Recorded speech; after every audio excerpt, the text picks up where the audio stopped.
नमस्कार साथियों, आज की वीडियो के माध्यम से हम लोग चर्चा करेंगे होम साइंस से बनने वाले बहुत ही महत्वपूर्ण अति लघु उत्तरीय, लघु उत्तरीय और दीर्घ उत्तरीय टाइप के प्रश्नों के बारे में।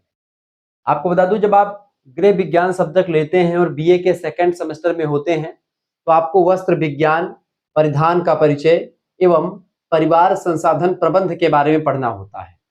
किस तरीके से फैमिली रिसोर्स मैनेजमेंट किया जाता है, ठीक है, किस तरीके से परिवार में पारिवारिक आय व्यय का ब्यौरा या बजट तैयार किया जाता है, किस तरीके से चाहे परिवार के व्यक्तियों के बीच में तालमेल की बात हो या परिवार में खर्चे के ब्यौरे की बात हो, किस कार्य को किस विधि से किया जाए ताकि कार्य सरल हो जाए, जिसको कार्य सरलीकरण कहते हैं, समय व्यवस्थापन कैसे होता है, थकान क्या होती है, ये सब परिवार संसाधन प्रबंध में आपको पढ़ना पड़ता है। ऐसे ही जब आप वस्त्र विज्ञान की बात करते हैं तो वस्त्र को कैसे रखा जाता है, वस्त्र खरीदते समय किन किन बातों का ध्यान रखना पड़ता है, वस्त्र की सिलाई कैसे की जाती है, वस्त्र पर बुनाई के कई तरीके होते, ट्विल बुनाई, बाटी बुनाई, ठीक है, ऐसे तमाम प्रकार की बुनाई होती है, ठीक है, फैंसी बुनाई, रिब बुनाई, ठीक है, ये सब बुनाइयां क्या होती हैं, और एक धागे से एक वस्त्र कैसे तैयार किया जाता है, इसी को बुनाई कहते हैं।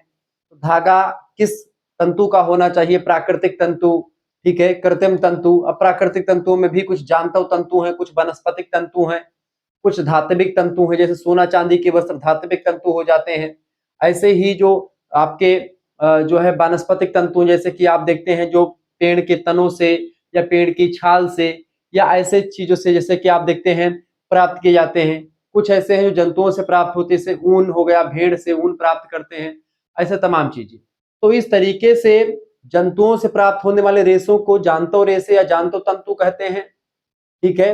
वनस्पतियों से तो वानस्पतिक तंतु कहते हैं, धातुओं से तो धात्विक तंतु कहते हैं। ऐसे ही कृत्रिम में कुछ होता है आपका कृत्रिम विधि में, जैसे मनुष्य द्वारा निर्मित जो रेशे होते हैं जिसमें रासायनिक विधि का कुछ प्रयोग किया जाता है, कुछ वैसे। तो ऐसे तमाम प्रकार की चीजें आपको यहाँ पर समझने को मिलती हैं। कपास क्या है, लिनन क्या है, रेयान क्या है, ठीक है, नायलॉन क्या है, इन सभी के भौतिक विशेषताएं, रासायनिक विशेषताएं, यहाँ सबसे क्वेश्चंस खूब दबा के पूछे जाते हैं, ठीक है। इसके अलावा सिलाई मशीन को लेकर के यहाँ पर क्वेश्चंस खूब आते हैं। तो बेसिकली पिछले 2-3 वर्षों में जो क्वेश्चंस पूछे गए हैं जिन जिन टॉपिक से, मैंने एक सिनेरियो आपको बता दिया, एक सरसरी नजर के रूप में मैंने आपको समझाने का प्रयास किया। आइए विस्तार से एक एक प्रश्नों को डिटेल में समझने का प्रयास करते हैं कि आखिरकार जब आप बीए के सेकंड सेमेस्टर में होते हैं और परीक्षा देने के लिए आप उद्वत हैं, परीक्षा देने के लिए तैयार हैं, जा रहे हैं, उसके एक दिन पहले, 2 दिन पहले जब आप क्लास देखने आते हैं शुक्ला स्टडी पॉइंट पर शुक्ला सर की, तो आप इस क्लास में आए हैं तो बिल्कुल सही जगह आए हैं। ये वही क्लास है जिसका आप इंतजार कर रहे थे इतने दिनों से, ठीक है। तो हुजूर आते आते बड़ी देर कर दी, लेकिन देर हुई है, ठीक है, लेकिन देर से आए हैं, दुरुस्त आए हैं, ताकि ये क्वेश्चंस आपकी परीक्षा में आने वाले हैं। तो जो बच्चे महात्मा गांधी काशी विद्यापीठ से संबंधित जितने भी कॉलेजेस हैं उन सभी में पढ़ रहे हैं, उन सभी के लिए लेक्चर बहुत ही महत्वपूर्ण होने वाला है। जैसा आपने देखा कि को करिकुलर का पूरा पेपर मैंने छपवा दिया, 48 क्वेश्चंस हमारे वीडियो से, जो मैंने वीडियो बनाया 50 क्वेश्चंस का, उसमें से 48 क्वेश्चंस आपकी परीक्षा में आ गए। केवल 2 क्वेश्चंस बाहर ही आया, वो भी 2 क्वेश्चंस मैंने अदर वीडियो में बता रखा था। तो एक भी क्वेश्चंस आपका बाहर से नहीं। जियोग्राफी का आपने पेपर देखा होगा, हिंदी का पेपर देखा होगा, ठीक है, और कल मैंने एंशिएंट हिस्ट्री का पढ़ाया है जो 2 तारीख को पेपर लगा हुआ है। ऐसे ही हिस्ट्री का आने वाला है, पॉलिटी का आने वाला है, सोशियोलॉजी का आने वाला है। वैसे ऑलरेडी मैं डिस्कस कर चुका हूं सब कुछ, लेकिन स्पेशली महात्मा गांधी काशी विद्यापीठ के लिए वाले वीडियो है। इसके अलावा ये 2026-27 की परीक्षाओं में राम मनोहर लोहिया विश्वविद्यालय, वीर बहादुर सिंह पूर्वांचल विश्वविद्यालय, चौधरी चरण सिंह मेरठ विश्वविद्यालय, जननायक चंद्रशेखर बलिया विश्वविद्यालय, महाराजा सुहेल देव आजमगढ़ विश्वविद्यालय, ठीक है। इसके अलावा प्रोफेसर रज्जू भैया स्टेट यूनिवर्सिटी, इन सभी के लिए लेक्चर बहुत ही महत्वपूर्ण है। बाकी जो ऑब्जेक्टिव परीक्षाएं होती है उनके लिए ऑलरेडी लेक्चर्स अवेलेबल होते हैं, ठीक है। ऑब्जेक्टिव परीक्षा से डीडीयू करवाता है सिद्धार्थ यूनिवर्सिटी कपिल वस्तु, छत्रपति साहू जी महाराज कानपुर विश्वविद्यालय, ठीक है। इसके अलावा डॉक्टर भीमराव अम्बेडकर आगरा विश्वविद्यालय, मां शाकुंभरी यूनिवर्सिटी सहारनपुर, राजा महेंद्र प्रताप सिंह स्टेट यूनिवर्सिटी अलीगढ़, ठीक है। और ऐसे आपका एमजी पैरू बरेली रोहिलखंड विश्वविद्यालय, ये सब परीक्षाएं आपकी ऑब्जेक्टिव करवाते हैं। तो इन सभी के लिए भी ये लेक्चर बहुत ही महत्वपूर्ण होगा, क्योंकि इसमें हम बहुत विस्तार से चर्चा करेंगे, ठीक है। 2026-27 के लिए भी इंपॉर्टेंट है। आपकी परीक्षा चाहे मेजर है चाहे माइनर है, आपको यही पढ़ना है। महामैराथन क्लास में आप सभी का स्वागत है। Welcome to Shukla study point, आप सभी का स्वागत है आपके अपने YouTube channel Shukla study point. चलिए सब चीजों को समझते हुए आगे बढ़ते। पहला क्वेश्चन आपकी स्क्रीन पर आ चुका है, प्राकृतिक रेशा क्या है, नेचुरल रेशा जिसको कहते हैं। रेशा माने होता है जिनसे धागों का निर्माण होता है, ठीक है। रेशा किसको कहते हैं? जिनसे धागे बनाए जाते हैं, धागों से फिर बुनाई करके वस्त्र बनाए जाते हैं। तो देखें, तो वही होता है रेशा। अब जो प्रकृति के द्वारा हमको रेशे मिले उसी को प्राकृतिक रेशा कहते हैं, जो मनुष्य ने बनाया है उसको कृत्रिम रेशा कहते हैं। मैंने बताया था प्राकृतिक रेशे जो होते हैं वो देयर आर 3 टाइप। कितने टाइप के होते हैं बेटा? 3 टाइप के। पहला होता है आपका जंतुओं से जो प्राप्त होते हैं, ठीक है। दूसरा होता है वनस्पतियों से प्राप्त होते हैं, ठीक है। और तीसरा आपका होता है, तीसरा आपका कौन सा होता है? तीसरा आपका होता है बेटा कौन सा? तीसरा होता है आपका जो खनिज से, ठीक है, खनिज सोना चांदी, ठीक है। ये बात आप ध्यान रखेंगे। तो इस तरीके से चीजें मैंने आपको बताई, ठीक है। वनस्पतिक रेशे को सेलुलोज रेशे भी कहते हैं। तो इन चीजों को हम समझेंगे। आप देखिए उत्तर क्या लिखेंगे, हेडिंग डालेंगे प्राकृतिक रेशे। लिखिएगा, अति लघु उत्तरीय में, लघु उत्तरीय में ऐसे क्वेश्चंस आते रहते हैं। देखिए लिखेंगे वनस्पति जगत से प्राप्त होने वाले प्राकृतिक जनित रेशों को वानस्पतिक रेशे या सेलुलोज रेशे कहते हैं। इनकी रचना में मुख्य भाग सेलुलोज का होता है। सेलुलोज से निर्मित इन तंतुओं में कार्बन, हाइड्रोजन और ऑक्सीजन का अंश भी रहता है। क्योंकि सेलुलोज जो है ये कार्बोहाइड्रेट का ही एक जो है उसी का एक टाइप होता है। सेलुलोज का जो रासायनिक संगठन या सूत्र होता है C6H10O5 और यहाँ पर यन होता है। ये सूत्र होता है। यन मतलब होता है संख्या। जैसे मान लेते हैं यहाँ पर यन पर अगर हम 2 रख देते हैं तो C6, ठीक है, हो जाएगा C6 यानी कि C12 हो जाएगा। C12 H कितना हो जाएगा? H आपका 10 दूनी 20 हो जाएगा। और O कितना हो जाएगा आपका? 5 दूनी 10, 10 O हो जाएगा। यानी इस तरीके से आपका ये तैयार होता है, ठीक है। ये सेलुलोज का सूत्र होता है। जबकि कार्बोहाइड्रेट में आप देखते हैं C6H12O6 आप देखते हैं ग्लूकोज, फ्रक्टोज, ये सब होता है। इसी टाइप का होता है सेलुलोज, जिसमें कार्बन, हाइड्रोजन और ऑक्सीजन की मात्रा जो होती है एक अलग अनुपात में सेट होती है। सेलुलोज सभी वानस्पतिक तंतुओं में उपस्थित होता है, यानी कोई भी वनस्पतियों से बनने वाले तंतु हैं उनमें सेलुलोज जरूर पाया जाता है। किसी में कम पाया जाता है, किसी में ज्यादा पाया जाता है। वानस्पतिक तंतु अम्ल से प्रभावित, अम्ल माने खट्टो चीजों से, पदार्थ मतलब जो है जिनकी पीएच मान जो है 7 से कम होता है उसको अम्ल कहते हैं। जो कम होता है, ठीक है, 7 से कम को अम्ल कहते हैं। 7 से ज्यादा जिसका पीएच मान होता है वो एक प्रकार से क्षार कहा जाता है। और शुद्ध जल का पीएच मान कितना होता है? शुद्ध जल का पीएच मान बेटा कितना होता है? 7 होता है। बारिश का पानी शुद्ध होता है तो उसका पीएच मान कितना होता है? 7 होता है। लेकिन वही बारिश के पानी में जब H2SO4 और HNO3, ठीक है, जब मिल जाते हैं तो वह अम्लीय वर्षा कही जाती है। मथुरा साइड में खास करके होती है, क्योंकि तेल शोधन फैक्ट्रियां ज्यादा है, इस वजह से वहां पर ऐसी वर्षा होती है। अम्ल होता है 6, मतलब 6, 7, मतलब 6, 5, 4, 3 इस तरीके से, ठीक है। और क्षार होता है उससे ऊपर, यानी 8, 9, 10, 11, 12 पहुंचेंगे। तो पीएच डिग्री मैंने आपको बता दी। तो यहाँ पर ये क्या होता है? ये अम्ल से प्रभावित होता है। तो अम्ल और क्षार इन दोनों का प्रभाव वस्त्र के तंतुओं पर, वस्त्र के रेशों पर पड़ता है, ठीक है। ये बात आप ध्यान रखेंगे। इसी वजह से मैंने खुल करके आपको समझा दिया कि ये होता क्या है, अम्ल और क्षार, ठीक है। तो ये देखिए अम्ल से प्रभावित होता है। सांद्र अम्लों की क्रिया से तंतु नष्ट हो जाते हैं, यानी कि अगर अम्ल सांद्र होगा तो क्या हो जाएगी? वो तंतु यानी कि जो रेशा होता है वो नष्ट हो जाता है। जबकि क्षारकों का इन पर कोई प्रभाव या हानिकारक प्रभाव नहीं पड़ता। यानी अम्ल इसके लिए हानिकारक है और जो क्षार होता है वो इसको नुकसान नहीं पहुंचाता है, ठीक है। हानिकारक नहीं है कहने का मतलब है। अब इसका मतलब ये नहीं कि उसके लिए लाभकारी है, हानिकारक नहीं है, ठीक है। ये बात ध्यान रखेंगे। तो ये होते हैं आपके प्राकृतिक रेशे। प्राकृतिक रेशों में इसने तो आपने प्राकृतिक रेशे समझा जो वनस्पतिक रेशे के बारे में। बेसिकली जंतुओं से ऊन वगैरह प्राप्त किए जाते हैं, ठीक है। तो वो आगे देखते हैं। दूसरा रेशा आपका आ चुका है, दूसरा प्रश्न आ चुका है, कृत्रिम रेशा क्या हुआ भैया? कृत्रिम रेशा क्या है? इन रेशों का वर्गीकरण कीजिए। वर्गीकरण बांटो इसको। देखिए कृत्रिम रेशे, हेडिंग डालिएगा कृत्रिम रेशे, लिखो कृत्रिम विधि से वस्त्र निर्माण के योग्य जो रेशे बनाए जाते हैं वे इस वर्ग के अंतर्गत आते हैं या उनको कृत्रिम रेशे कहते हैं।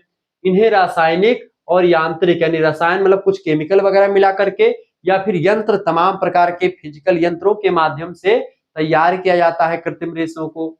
कृत्रिम रेशों के विनिर्माण यानी इसको बनाने के लिए जिन वस्तुओं का प्रयोग किया जाता है उनके आधार पर इस वर्ग के रेशों को अलग अलग प्रकार, एक प्रकार से बताया गया। जैसे कि कृत्रिम रेशों का वर्गीकरण, हेडिंग डालेंगे या प्रकार लिख दीजिएगा।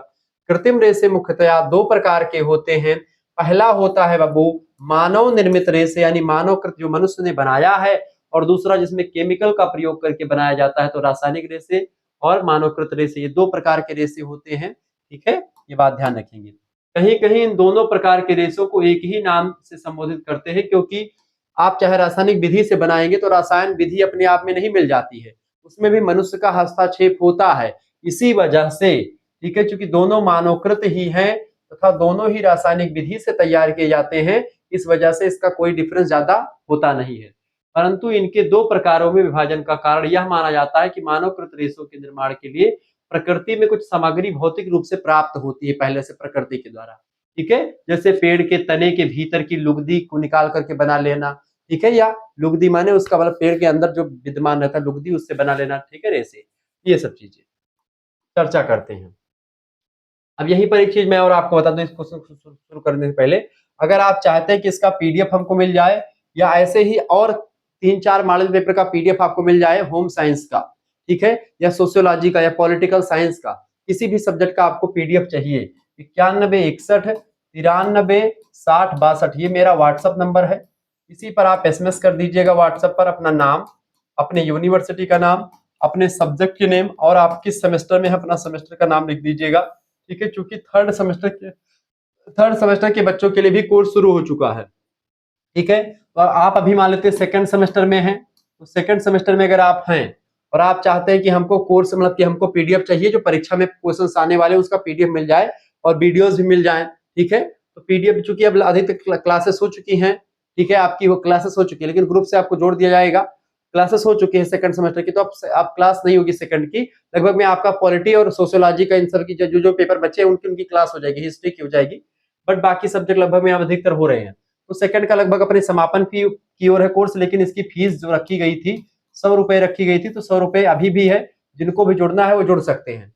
लेकिन अगर आप थर्ड सेमेस्टर का ज्वाइन होना चाहते हैं तो मेरे हिसाब से आप सेकंड में अभी हैं तो थर्ड का भी साथ में ज्वाइन कर लीजिए, क्योंकि इसमें 6 महीने तक आपको क्लास मिलेगी। अब दोनों का अगर थर्ड का अकेले थर्ड का कोर्स लेते हैं तो 100 रुपए में आपको कोर्स मिलेगा। इसमें क्या होगा, लाइव क्लास की लिंक मिलेगी, 6 महीने तक आप ग्रुप में जुड़े रहेंगे व्हाट्सएप ग्रुप में। ठीक है, बॉयज गर्ल्स ग्रुप अलग अलग व्यवस्थित किया गया है। इसके साथ साथ आपके लिए व्यवस्था क्या है बेटा, इसमें आपको ऐसे लाइव क्लास हो गई, जो बच्चे लाइव नहीं देख पाते वो वीडियोस देख सकते हैं, प्लस में आपको प्लेलिस्ट की सभी की लिंक मिल जाएगी।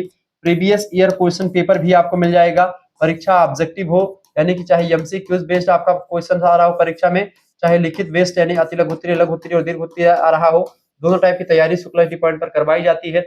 इसके साथ ही साथ आपको यहाँ पर जो है सब कुछ प्रैक्टिस सेट मिलेगा।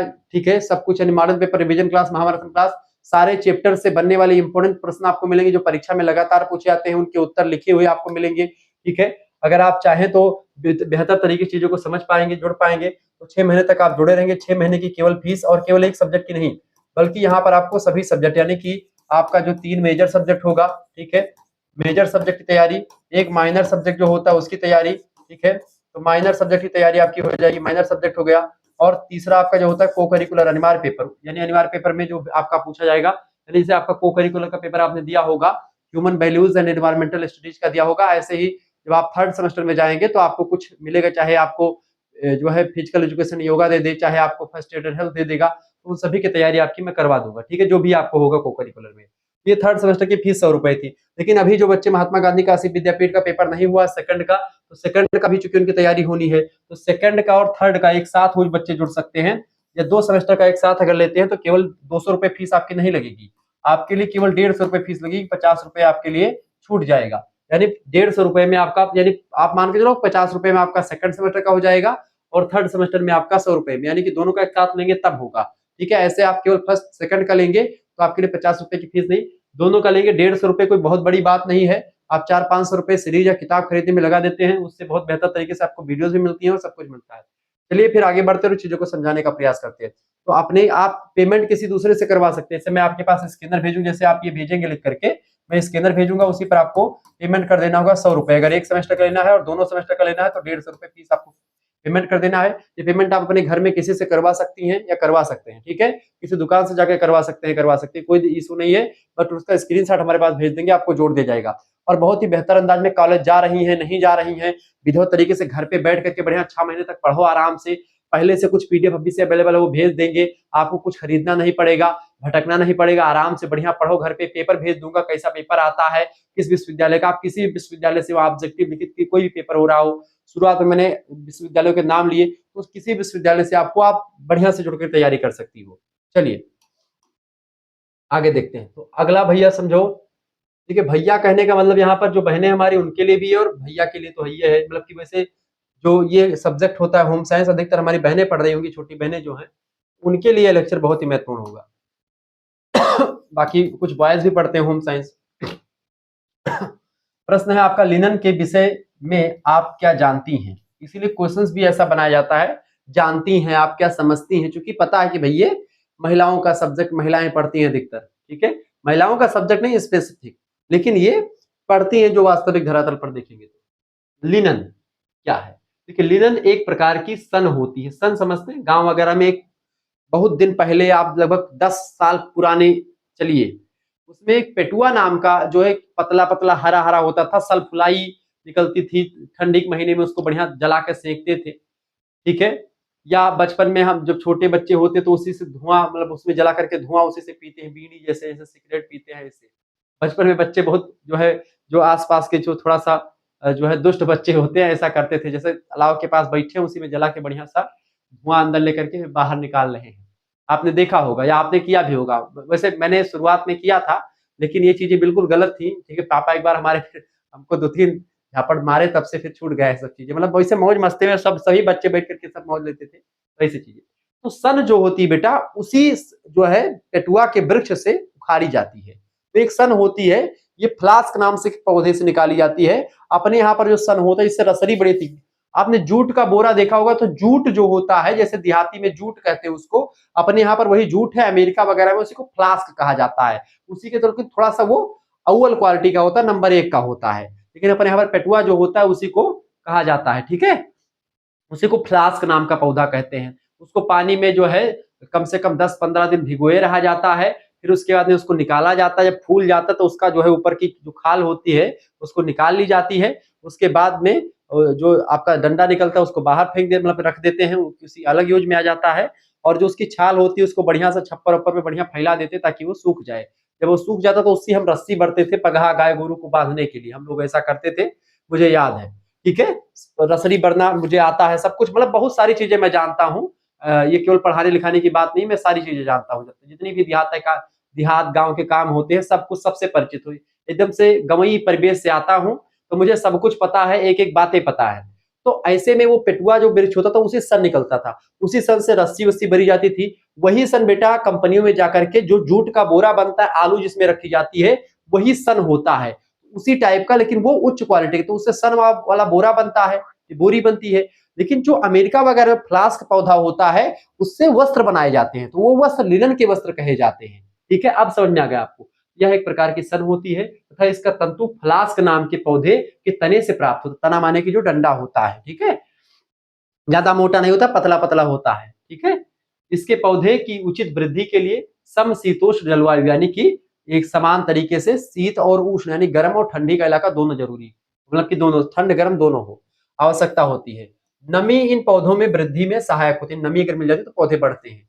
इस पौधे के परिपक्व हो जाने पर क्या होता है, इसे जड़ सहित उखाड़ दिया जाता है और पानी में कई दिनों तक सड़ाने के लिए छोड़ देते हैं, ठीक है, जैसे हम लोग करते हैं पेटुआ, हमने पूरी प्रक्रिया करी हुई है। तो ये ऐसे ही फ्लास्क होता है जैसे पेटुआ होता है, ताकि पानी में इसकी बाहरी छाल गल करके स्वतः ही नष्ट हो जाती है और एक बढ़िया जो अच्छी छाल होती है वो आ जाती है।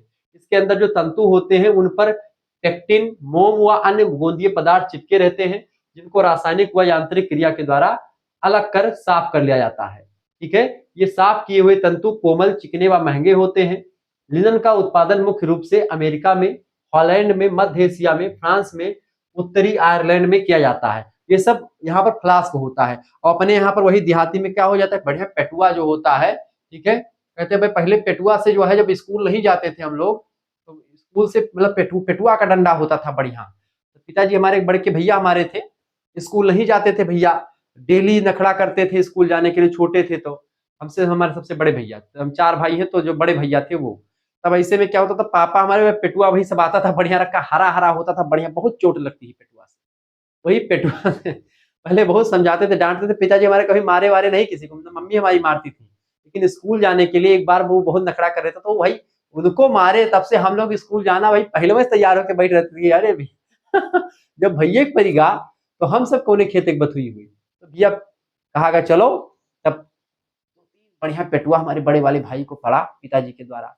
उसके बाद से भैया ना वो कभी मतलब स्कूल जाने लगे, इंग्लिश-उंग्लिश उनकी बड़ी ब्रिलियंट, बहुत विद्वान आदमी, मतलब बहुत पढ़े लिखे, बहुत पढ़ने वाले थे। बाद में सिचुएशन ऐसी आई, फिर 12th के बाद फिर उन्होंने बीए किया, ठीक है? आगे फिर बाहर, चूँकि हमारे पिताजी भेजे भेजे नहीं, ना हमारे सेकंड वाले भाई को, ना हमारे बड़े वाले भाई को। तो दोनों घर पे ही रह गए, दोनों ने अपना खेती और जो है धंधा वगैरह बिज़नेस कर लिया अपना, ठीक है? दुकान वगैरह खोली।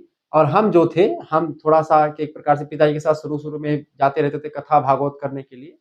तो ऐसे में हमारी पूरी जो पिताजी से जो बॉन्डिंग रही है, वो एक दोस्त की भांति रही। तो पिताजी से हमने कहा कि बाहर बाहर जाएँगे, पढ़ेंगे और विद्वान हो जाएँगे, कथा भागवत बाँटेंगे, काशी बनारस जाके बढ़िया पढ़ा-लिखा, कानपुर पढ़ाई हुई, तो सब चीज़ें व्यवस्थित। तो हमारे कहने का मतलब ये है कि आप अपने अतीत को ना भूलें, आपकी जो वास्तविकता है वो है। तो यही चीज़ अमेरिका, हॉलैंड, मध्य एशिया, फ्रांस, उत्तरी आयरलैंड में ये सब फ्लास्क का पौधा कहते हैं उसको। लेकिन उसकी क्वालिटी अच्छी होती है, उससे वस्त्र बनते हैं, ठीक है? बढ़िया वस्त्र बनते हैं। अगला क्वेश्चन साहब देखो बाबू, प्रश्न है, ताप सुनम्य तंतु क्या होते हैं? देखिए, रासायनिक तंतुओं का निर्माण अनेक प्रकार के रासायनिक पदार्थों का उपयोग करके, उन पर रासायनिक अभिक्रियाएं करके किया जाता है। तमाम प्रकार की जो केमिकल रिएक्शन होते हैं उनके द्वारा बनाया जाता है। रासायनिक प्रक्रियाओं के फलस्वरूप ही नायलॉन लवण प्राप्त होता है, जिसे दानों में काट करके, पिघला करके महीन छिद्रों के द्वारा स्पिनरेट से गुजारा जाता है। स्पिनरेट एक ऐसे चलनी देखे हैं, तो चलनी टाइप का होता है, जैसे आँखा आँखा समझते हैं, जैसे एक चलनी होती है सरसों-वरसों चाली जाती है, एक आँखा होता है घर में आपने जो आटा चालती हैं, आटा समझती हैं? गेहूँ का जो पीसा हुआ भाग होता है उसी को आटा कहते हैं, ठीक है? तो आटा, तो आटा चालने के लिए जो एक आता है बहुत महीन-महीन छिद्र वाला, ऐसे ही महीन-महीन छिद्र वाली मशीन होती है, उसको कहते हैं बेटा स्पिनरेट। स्पिनरेट से जो है उसी महीन छदवा से एक दानेदार एक प्रकार से ये जो नायलॉन लवण प्राप्त होता है, इसी नायलॉन लवण को उसी एक प्रकार से किससे, इसको पहले इस दाने को मतलब इसको दानों में काट लेते हैं और उसको पिघला देते हैं एकदम से। और जब पिघल जाता है एकदम से बढ़िया क्या बन जाता है, ठीक है? जैसे पिघला, कभी देखो भेली बनाए हो गुड़, गाँव वगैरह पहले जब गन्ना का रस जो है कोल्हू से बढ़िया जो है बढ़िया हम लोग रस निकाल करके उसका लाते थे, कहते थे पेरना, गन्ने को पीस करके बढ़िया रस निकलता है, गन्ने की मशीन देखे होंगे शहरों में, उसी से हम लोग रस निकालते, उसी रस को बढ़िया एकदम से बढ़िया तसला या कड़ाही में बढ़िया रख करके और मतलब खूब जलाओ खूब, तो जब खूब जल जाता है तो एक बढ़िया राब टाइप का बन जाता है, ठीक है? कहते हैं कि सरसोईया फूल ले लागा, उसमें क्या होता है जब राब बन जाता है गुड़ का, तो वो एकदम से गाढ़ा गाढ़ा हो जाता है, ठीक है? कभी आपने देखा होगा मधु, देखे हो मधु, मधु टाइप का बन जाता, तो ऐसे इसको भी एकदम से पिघला लिया जाता है, ठीक है? और फिर स्पिनरेट जो वही छेदवा वाला होता है मशीनिया, उसी से गुजारते हैं, तब वो इसे छेद से गुजरता है तो महीन महीन धागे बनते चले जाते हैं, ठीक है? तो वही धागे उस सूत कहे जाते हैं और उन्हीं धागों को बुनाई करके क्या बना देते हैं, वस्त्र बना देते हैं। अब समझो भैया, बिल्कुल ऐसे समझ लीजिए, स्पिनरेट, स्पिनरेट से गुजारने के पश्चात यह घोल पतले चमकीले अविरल धागों में परिवर्तित हो जाता, चमाचम चमकते हुए धागा बन जाता है और यही धागे को सुखा करके वस्त्र उपयोगी तंतुओं के रूप में आ जाते हैं, वस्त्र बनाने के लिए उपयोग करते हैं। इसमें ऊष्मा देकर के, ऊष्मा माने ऊर्जा देकर के, और आकृति उसकी निश्चित कर ली जाती है, कितने लंबे चले कितने चौड़े। ताप सुनम्य तंतु इसी को कहते हैं, जो ताप को एक प्रकार से ठीक तरीके से ग्रहण कर लिया, ताप को बढ़िया तरीके से कर लिया। ताप सुनम्य तंतु यही है। समझो भैया, ऐसे वस्त्र बनते हैं। अगला क्वेश्चन, हमारी बहनें देख रही है, मजा आ रहा है ना पढ़ने में, तो अगर मजा आ रहा है तो दिखा दो जो है कि होम साइंस पढ़ने वालों की संख्या नहीं है, होम मतलब होम साइंस पढ़ने वाले बच्चों की संख्या कम नहीं है। आप बच्चों को दिखा दीजिए, बॉयज वगैरह को जो पढ़ रहे हैं, कि भाई हम लोग भी पढ़ते हैं, और दिखा दीजिए कि भाई देखिए आपसे ज्यादा व्यूज हमारे जो है सब्जेक्ट पे आ गए हैं। तो होम साइंस का यह वीडियो आपके अपने ऊपर डिपेंड है कि आप इसको कितने लाइक पहुंचाते हो, आपके ऊपर डिपेंड है। आपके एक प्रकार से वर्चस्व का सवाल है, कह सकते हैं कि आप जान लीजिए जीत जाएंगे अगर आप में इससे लाइक पहुंचा दे ज्यादा, क्योंकि और सारे बच्चे तमाम सब्जेक्ट पढ़ते हैं, लेकिन होम साइंस पर अगर ज्यादा लाइक आते तो लगता है कि हाँ जो है हमारी बच्चियां, हमारे जो जो है बालिकाएं हैं वो ज्यादा इंटरेस्ट ले रही हैं उसमें पढ़ने में। तो आप पढ़ें और इसको शेयर जरूर करें, सभी दोस्तों, अपने सभी दोस्तों को शेयर कर दीजिए इस वीडियो को, इससे बाहर कुछ नहीं आएगा। नायलॉन, डेक्रान, टेरिलीन के विषय में आप क्या जानती हैं बताओ। नायलॉन का हुए समझो, नायलॉन का आविष्कार सबसे पहले 1928 में न्यूयॉर्क अमेरिका में पड़ता है। वहीं की ड्यूपोंट कंपनी थी, उसी ड्यूपोंट कंपनी के डॉक्टर कैराथर्स ने किया था। नायलॉन का तंतु बहुलक रेशा होता है। यह तंतु चिकना होता है, गोल होता है, अल्प पारदर्शी, यानी इसके मतलब कि बाहर पूरा नहीं दिखता है, थोड़ा थोड़ा दिखता है। दीर्घकाय यानी लंबा चौड़ा होता है। इसकी शक्ति वाला लचीलापन नियंत्रित किया जा सकता है, यानी कि शक्ति वाला लचीलापन इसका हम कंट्रोल कर सकते हैं। दूसरा धागा आपका है डेकरान।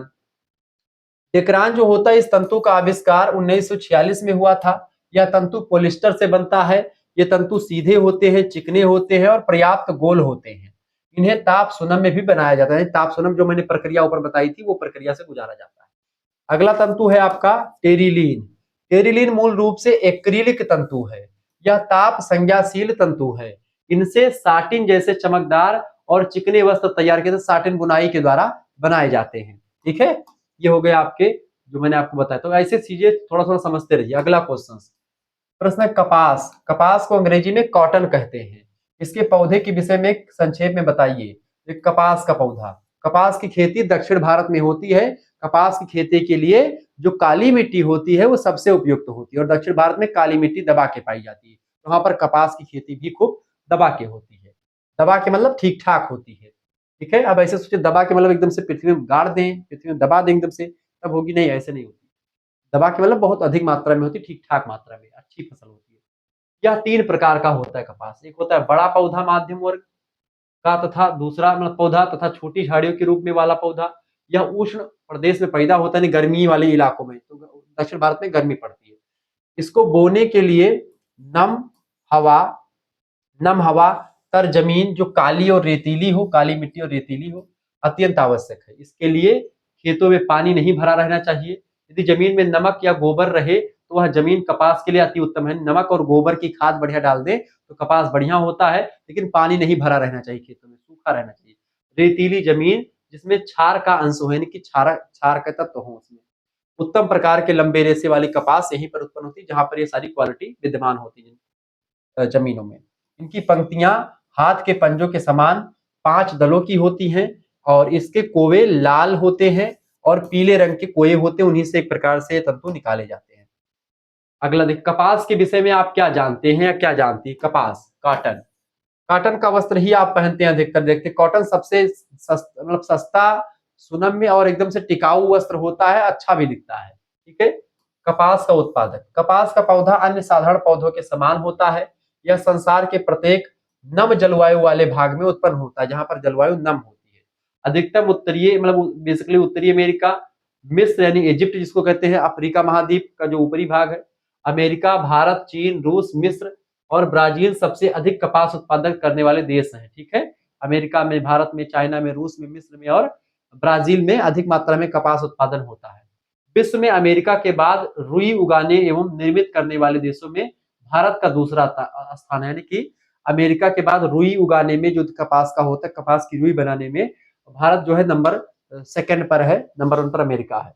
मिस्र जो है तीसरे नंबर पर है, किंतु उसकी रुई प्रथम श्रेणी की होती है, यानी कि मिस्र की रुई जो है नंबर 1 की होती है। अमेरिका का भी कपास नंबर 1 का होता है। भारत का कपास थोड़ा सा क्वालिटी इसकी उतनी अच्छी नहीं होती है। आगे देखते हैं, अगला क्वेश्चन आपके स्क्रीन पर आ चुका है, फटाफट से आप देखेंगे। प्रश्न है कपास की भौतिक विशेषताएं लिखिए। कपास की भौतिक विशेषताएं फटाफट से आप बताने का प्रयास करेंगे। कपास की भौतिक विशेषताएं क्या है बेटा? देखिए, कपास की भौतिक विशेषताएं, फिजिकल कैरेक्टरिस्टिक्स। पहली बात है संगठन इसका कैसा होता है, इसको समझे कपास का। देखिए, कपास का तंतु मुख्यतः सेलुलोज रेशों का बना होता है। बेसिकली जितने भी आप देखते हैं वानस्पतिक तंतु होते हैं वो सेलुलोज से ही बने होते हैं, मैंने शुरुआत में ही बता दिया था।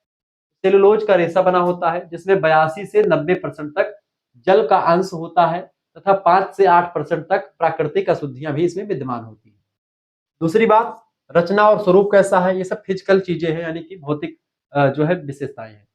अणु बीक्षण यंत्र के द्वारा देखने से प्रतीत होता है कि कपास का तंतु चपटा बल खाए फीते के समान होता है। जब यह कच्चा होता है तो बनावट में नली के समान होता है, नली में रस इसमें भरा होता है।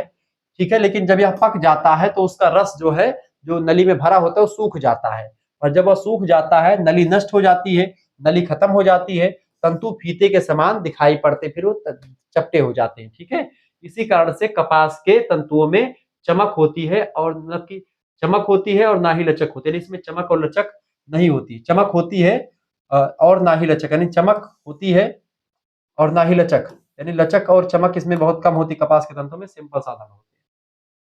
लंबाई और व्यास कितना होता है, व्यास माने इसकी मोटाई और लंबाई कितनी होती है।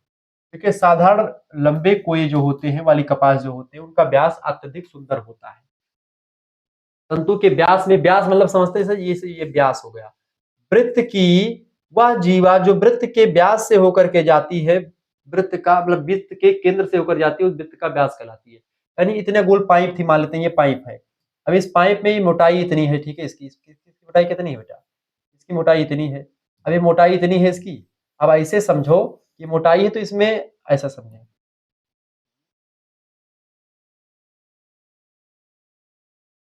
ठीक है।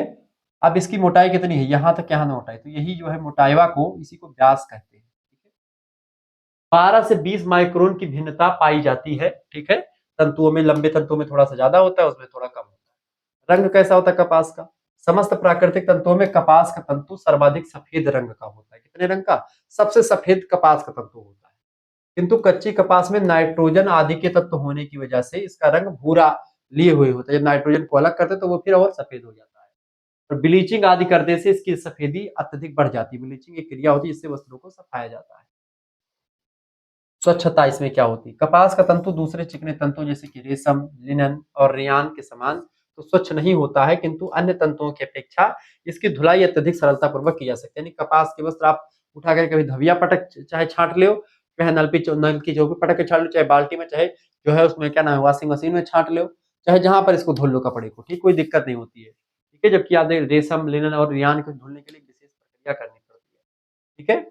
अतः यह तंतु उन सब तंतुओं में श्रेष्ठ माना जाता है जिनकी नियमित धुलाई की आवश्यकता होती है। यानी रोजमर्रा की वस्तुओं की अगर बात की तो कपास यानी कॉटन जो सूती वस्त्र होते हैं ज्यादा उपयोगी होते हैं। अगला क्वेश्चन आ चुका है, कपास के रेशे पर फफूंदी का क्या प्रभाव पड़ता है। देखिए फफूंदी का प्रभाव, हेडिंग डालेंगे, लिखेंगे, सूती वस्त्रों को अर्ध अर्ध अवस्था में बहुत दिनों तक बंद स्थान पर रखने से उन पर फफूंदी लग जाती है। फफूंदी समझते होंगे आप लोग, फफूंदी के स्थान पर काली चित्तियां पड़ जाती है, महीन महीन काली काली चित्ती पड़ जाती है, वस्त्र गल जाता है। फफूंदी वाले वस्त्र में दुर्गंध आने लगती है, मतलब कि वस्त्र जो है बदबू करने लगता है। मांड वाले वस्त्र में फफूंदी और भी जल्दी लग जाती है। कृत्रिम विधि से परिष्कृति और परिसज्जा की विशिष्ट विधियों से सूती वस्त्र की प्रतिरोधक शक्ति बढ़ाई जाती है, यानी कि इसीलिए इस पे फफूंदी ज्यादा लग जाती है कपास के वस्त्रों पर। इस वजह से पहले से चूंकि पता है लोगों को, इस वजह से कपास के वस्त्रों को बनाते समय ऐसे चीजों को उसमें व्यवस्थित किया जाता ताकि फफूंदी ना लगे, ऐसे फफूंदी रोधक चीजों का प्रयोग कर देते हैं। सूती वस्त्रों को नम अवस्था में बंद नहीं करना चाहिए, पूर्णतः सूख जाने पर ही उनको वायुरोध स्थान में रखना चाहिए। जब सूती वस्त्र कभी फैलाएं आप धुलने के बाद में सूखने के लिए, जब पूरा सूख जाए तभी अंदर रखें ठंड वाले इलाकों में, नहीं तो फिर उसमें फफूंदी लगने का खतरा बना रह जाएगा। सूती वस्त्रों में कीड़े नहीं लगते हैं, ध्यान रखिए। कुछ ऐसे सूती वस्त्र जो ऊनी अथवा किसी अन्य प्रकार के रेशों के सम्मिश्रण से बनते हैं उनमें कीड़े लगने की शंका रहती है, लेकिन अगर ओरिजिनल सूती वस्त्र है उसमें कीड़े नहीं लगते हैं, ठीक है, ध्यान रखिए। अगला क्वेश्चन आपके स्क्रीन पर आ चुका, फटाफट से आप देखेंगे। प्रश्न, गृह प्रबंधन के मुख्य सिद्धांत कौन कौन से हैं। गृह प्रबंधन माने होता है घर का मैनेजमेंट करना, ठीक है। घर का मैनेजमेंट कौन कर सकता है, स्त्रियों से अच्छा घर का मैनेजमेंट कोई नहीं कर सकता। एक लड़की जितने अच्छे तरीके से अपने बच्चे की देखभाल कर लेती है, खाना बना लेती है, किसको खाना परोसना है, कितना परोसना है, सब कर लेती है, उतना जो है शायद एक पुरुष को अगर बोला जाए कि दिन भर में आपको 10 लोगों को खाना परोसना है, टेंशन में पगला जाएगा, 20 दिन बीतेगा पगला जाएगा वो कि भाई किसको कब देना है। हम देखते हैं कि भाई हमारी से भाभी वगैरह है, मम्मी वगैरह है, जब उनसे मतलब लेटी है बेचारी, सो रही हैं, मम्मी खाना लाओ, भाभी खाना लाओ, अब वो आराम करे लेटी, अब हम तुमसे बोल दे कोई आराम कर रहे हो लेटे हो, इतना गुस्सा लगती है, वैसे उनको भी लगती होगी, लेकिन उनका एक प्रकार से वो तुरंत उठ करके खाना आपके लिए परोस के बढ़िया मिर्चा भी दे दें, सलाद भी काट दें, जो भी हो आपको खिला दें, ठीक है। ये एक अच्छा मैनेजमेंट जो होता है वो एक गृहिणी ही कर सकती है, इसीलिए गृह विज्ञान में गृह प्रबंधन को बताया जाता है। तो एक अच्छी जो बच्ची होती है, लड़कियां होती हैं, अगर होम साइंस पढ़े हैं तो उनका परिवार बड़ा अच्छा तरीके से चलता है। और नहीं तो आजकल की आप समझ ही रहे हैं किस तरीके से माहौल चल रहा है, डर लग रहा है भैया ऐसी चीजों में। देखिए सफल गृह प्रबंधन के लिए ध्यान में रखने योग्य मुख्य सिद्धांत, पहली बात कार्य व्यवस्था का सिद्धांत। कार्य व्यवस्था मतलब कि किस काम को पहले करें, किस काम को बाद में करें, ये कार्य व्यवस्था होता है। सरल कामों को पहले कर ले, कठिन कामों को बाद में करें, ताकि काम में इंटरेस्ट बना रहे, ठीक है। कम जो समय वाले काम है, कम मेहनत वाले वो पहले कर लें ताकि काम खत्म हो, ताकि आपको मोटिवेशन मिलता रहे कि भाई हमने वो काम खत्म कर दिया। अर्थव्यवस्था का सिद्धांत यानी अर्थव्यवस्था मतलब कि आय व्यय का पूरा ब्यौरा, एक घर का बजट तैयार करें कि भाई कितना हमारे पास आय है, कितना पैसा हमारे हस्बैंड कमा रहे हैं, हमारे पतिदेव कमा रहे हैं, कितना पैसा और कितना हमको खर्चा करना है। ऐसा नहीं कि भाई वो 10,000 रुपए कमा रहे हैं और आप लकमी का काजल और क्या नाम है उसका जो है दुनिया भर का टीम टाम कर रहे हैं, दुनिया भर का मेकअप ही हो रहा है आपका, हफ्ता भर में 2 बार आप ब्यूटी पार्लर घूम रही हो, तो ये चीजें फिर दिक्कत हो जाएगी ना। अगर वो कमा रहा है जैसे 2 लाख रुपए महीने कमा रहा है, तो आप हफ्ते में 1 बार ब्यूटी पार्लर जाएँ, 2 बार जाएँ, कोई दिक्कत की बात नहीं है। ठीक है? लेकिन अगर वो 10,000 रुपए बेचारा कमा रहा है, तो भाई तेल लाए तुम्हें जो है तड़का दे खातिर सब्जी का कि वो चलेगा तुम्हारे लिए जो है काजल और सुरमा खरीदेगा। ऐसे में एक गृह प्रबंधन करने के लिए स्त्री को यह समझना चाहिए कि हमारे पास उपलब्ध क्या है, क्या प्राप्त है और जो प्राप्त है वही पर्याप्त है, उसी को ध्यान में रख करके एक ऐसा मैनेजमेंट करे स्त्री जिससे एक प्रकार से उसी 10,000 में बच्चे की फीस भी कंप्लीट हो जाए, उसी 10,000 में वो बढ़िया सा पकवान भी बना करके दे दे, उसी 10,000 में बेटा वो एक प्रकार से अपने जो चेहरे की रंगाई पुताई है वो भी कर ले। तात्पर्य यह है कहने का, बुरा मत मानिएगा कोई, कहने का मतलब यह है कि भाई आपके पास जितना है उसी के हिसाब से आपको एक बजट तैयार करना चाहिए और उस बजट के अकॉर्डिंग आपको आगे अपना एक प्रकार से क्रियान्वयन करना चाहिए कि कैसे हमको काम करना है। एक गृहिणी का लक्षण यही होता है। ठीक है? तो वही चीज। तीसरी बात, श्रम की बचत का सिद्धांत। श्रम की बचत यानी कि कौन सा काम मतलब ऐसे साधनों का प्रयोग करें, जैसे पहले चढ़ा भदेला, एक गाना बना था बहुत पहले कि चढ़ा जब से चढ़ा भदेला प्राइमरी स्कूले माँ, गई पढ़ाई चूल्हे माना। ठीक है? लड़के थरिया लेके भागे, ऐसे गाना चला था बहुत पहले, आप लोग नहीं जानते होंगे, ये सब गाने बहुत पुराने गाने हैं। तो ऐसे गाना क्षेत्रीय गाना था। होता क्या है बेटा कि ऐसे में जब भदेला उदला चढ़ के तो खिचड़ी तहाड़ी बनती थी, पहले हम लोग पढ़ते थे कक्षा 2 में या 3 में, मुझे ध्यान है। थरिया लेकर के जैसे 12 या 11 बजती थी, 11:40 वालीस, जैसे थरिया वही बजाना शुरू कर देते थे हम लोग बढ़िया सा सरकारी स्कूल में।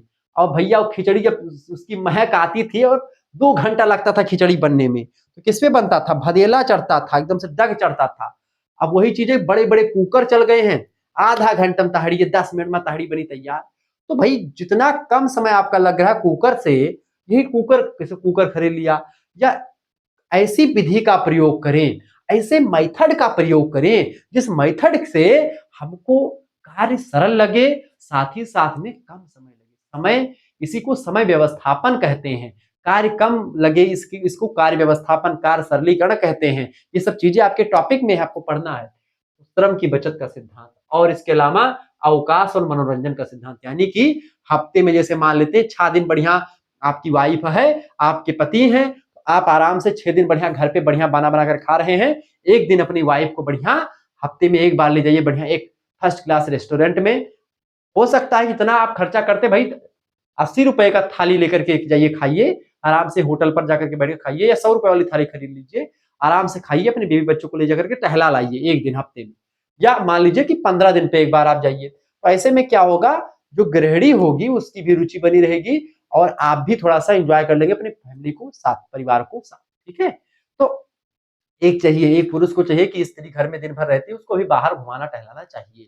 ठीक है? और एक जो है पुरुष को या चाहिए कि भाई स्त्री के बारे में सोचना चाहिए, स्त्री को पुरुष के बारे में कि भाई दिन भर काम करके आया है, 1 लोटा पानी इसे पहुँचा है तो दे दे, ये बेटर होता है। तालमेल यही ज़रूरी होता है आज के भौतिकवादी समाज में। बाकी इंस्टाग्राम और फेसबुक तो आपको लई डूबेगा, इसमें कोई 2 राय नहीं है। अपने आप को बचाना है, अपने देखें, व्यक्ति बस क्षणिक आनंद है, इसके लिए आप इतना बड़ा-बड़ा कांड देख रहे हैं कि क्षणिक आनंद के लिए, थोड़े से एन्जॉयमेंट के लिए, और उसमें भी आप देख रहे हैं कि भाई वो चीज़ें आपको 2 व्यक्ति हैं अपने हिसाब, सारी चीज़ें वो सेट हो रही हैं। वही सब चीज़ें हैं, लोग नहीं समझ पाते। तो आप देखेंगे गृह प्रबंधन करने के लिए 5 सिद्धांत बहुत ज़रूरी। अवकाश माने कभी-कभी छुट्टी भी ले लो, ठीक है? कभी-कभी मनोरंजन भी कर लिया करो। वो कहते नहीं, एक गाना चला था निगाहें मूवी आपने देखी होगी सनी देओल साहब की।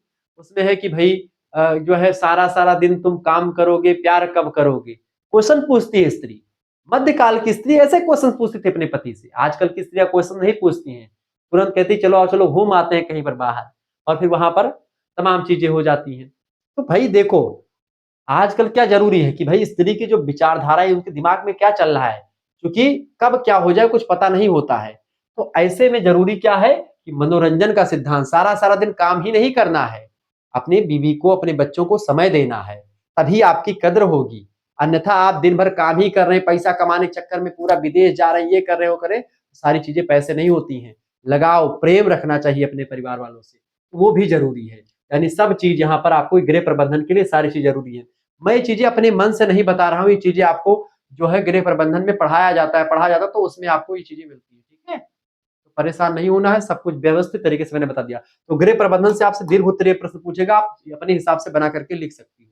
ठीक है, जितना मैंने बता दिया इसी हिसाब से। अगला क्वेश्चन, उत्तम, उत्तम माने बढ़िया। गृह प्रबंधन के लिए एक गृहिणी यानी एक जो महिला है गृहिणी है, कौन कौन से क्वालिटी होनी चाहिए उसके अंदर। पहली बात देखिए, साक्षरता यानी पढ़ी लिखी होनी चाहिए, जो है लिखना पढ़ना जानती हो। दूसरी बात सूझबूझ और नियोजन निपुणता का गुण, यानी कि सूझबूझ यानी कोई भी हक बकाए वाली मेहरारू होना चाहिए। मतलब समझते हो, कोई घटना घटित हो गई, अरे तुमसे मैंने बोला था ये करने के लिए, तुमने ये कैसे कर दिया, ये हो गया, पूरा तबाह हो गया, मैं जहर खा लूंगी, ये कर लूंगी, ये सूझबूझ नहीं है। कोई भी घटना होती, कोई भी समस्या आती है, उस समस्या का बैठ करके बढ़िया आराम से सोच विचार करके तब उस पर निर्णय लिया जाता है। तो इसी को बोलते हैं सूझबूझ। एक सूझबूझ एक गृहिणी के अंदर बहुत जरूरी है। नियोजन निपुणता, नियोजन माने प्लान बनाने की एक बढ़िया निपुण होना चाहिए स्त्री। एक प्लान कि कैसे कैसे क्या करना है, पहले रोटी बनाना है कि पहले सब्जी बनाना है, पहले तड़के में मिर्चा डालना है कि जीरा डालना है। तो एक प्लान होना चाहिए, हर चीज भोजन बने उसका भी एक प्लान होना चाहिए। ठीक है, अगला तीसरा कार्य कुशलता। कार्य कुशलता माने कि एक जो वर्क स्किल होती है, कार्य करने की शैली क्षमता ठीक ठाक होनी चाहिए, यानी कार्य करने में निपुण होनी चाहिए।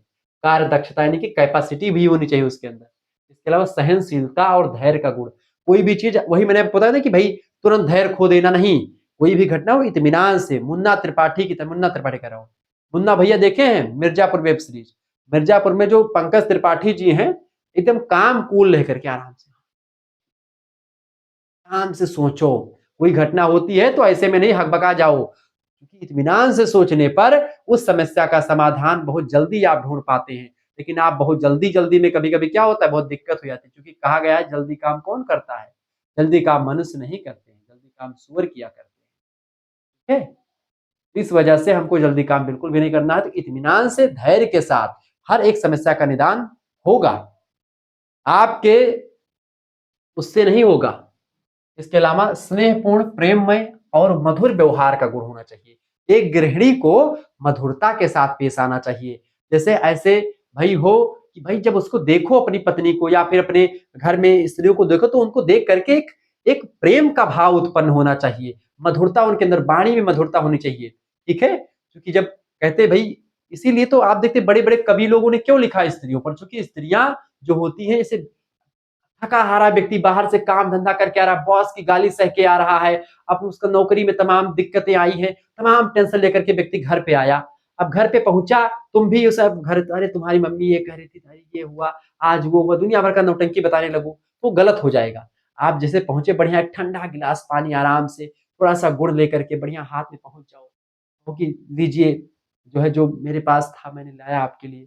ठीक है, जो भी आपके पास रखा हो आप प्रेम से लाइए, बढ़िया पंखा वंखा, तो आप ये होता है एक प्रेम। इससे क्या होगा, आपका पति सोचेगा, उसका काम करने में इंटरेस्ट होगा कि मेरी पत्नी मेरे लिए अगर इतना कर रही है, तो मेरा फर्ज बनता है कि आज मैं 5,000 कमा रहा हूं, तो कल को मैं 10,000 कमाऊंगा। ये उसके अंदर भाव पैदा होगा, और जब ये भाव पैदा होगा, आपका जीवन, मैं विश्वास के साथ कहता हूं, आपका जीवन हमेशा शुद्ध रहेगा। ये बात आप ध्यान रखिए। तो ये चीजें हैं, तो सहनशीलता, धैर्य का गुण, स्नेहपूर्ण, प्रेम में, हर व्यक्ति से प्रेम के साथ मधुर व्यवहार गुण।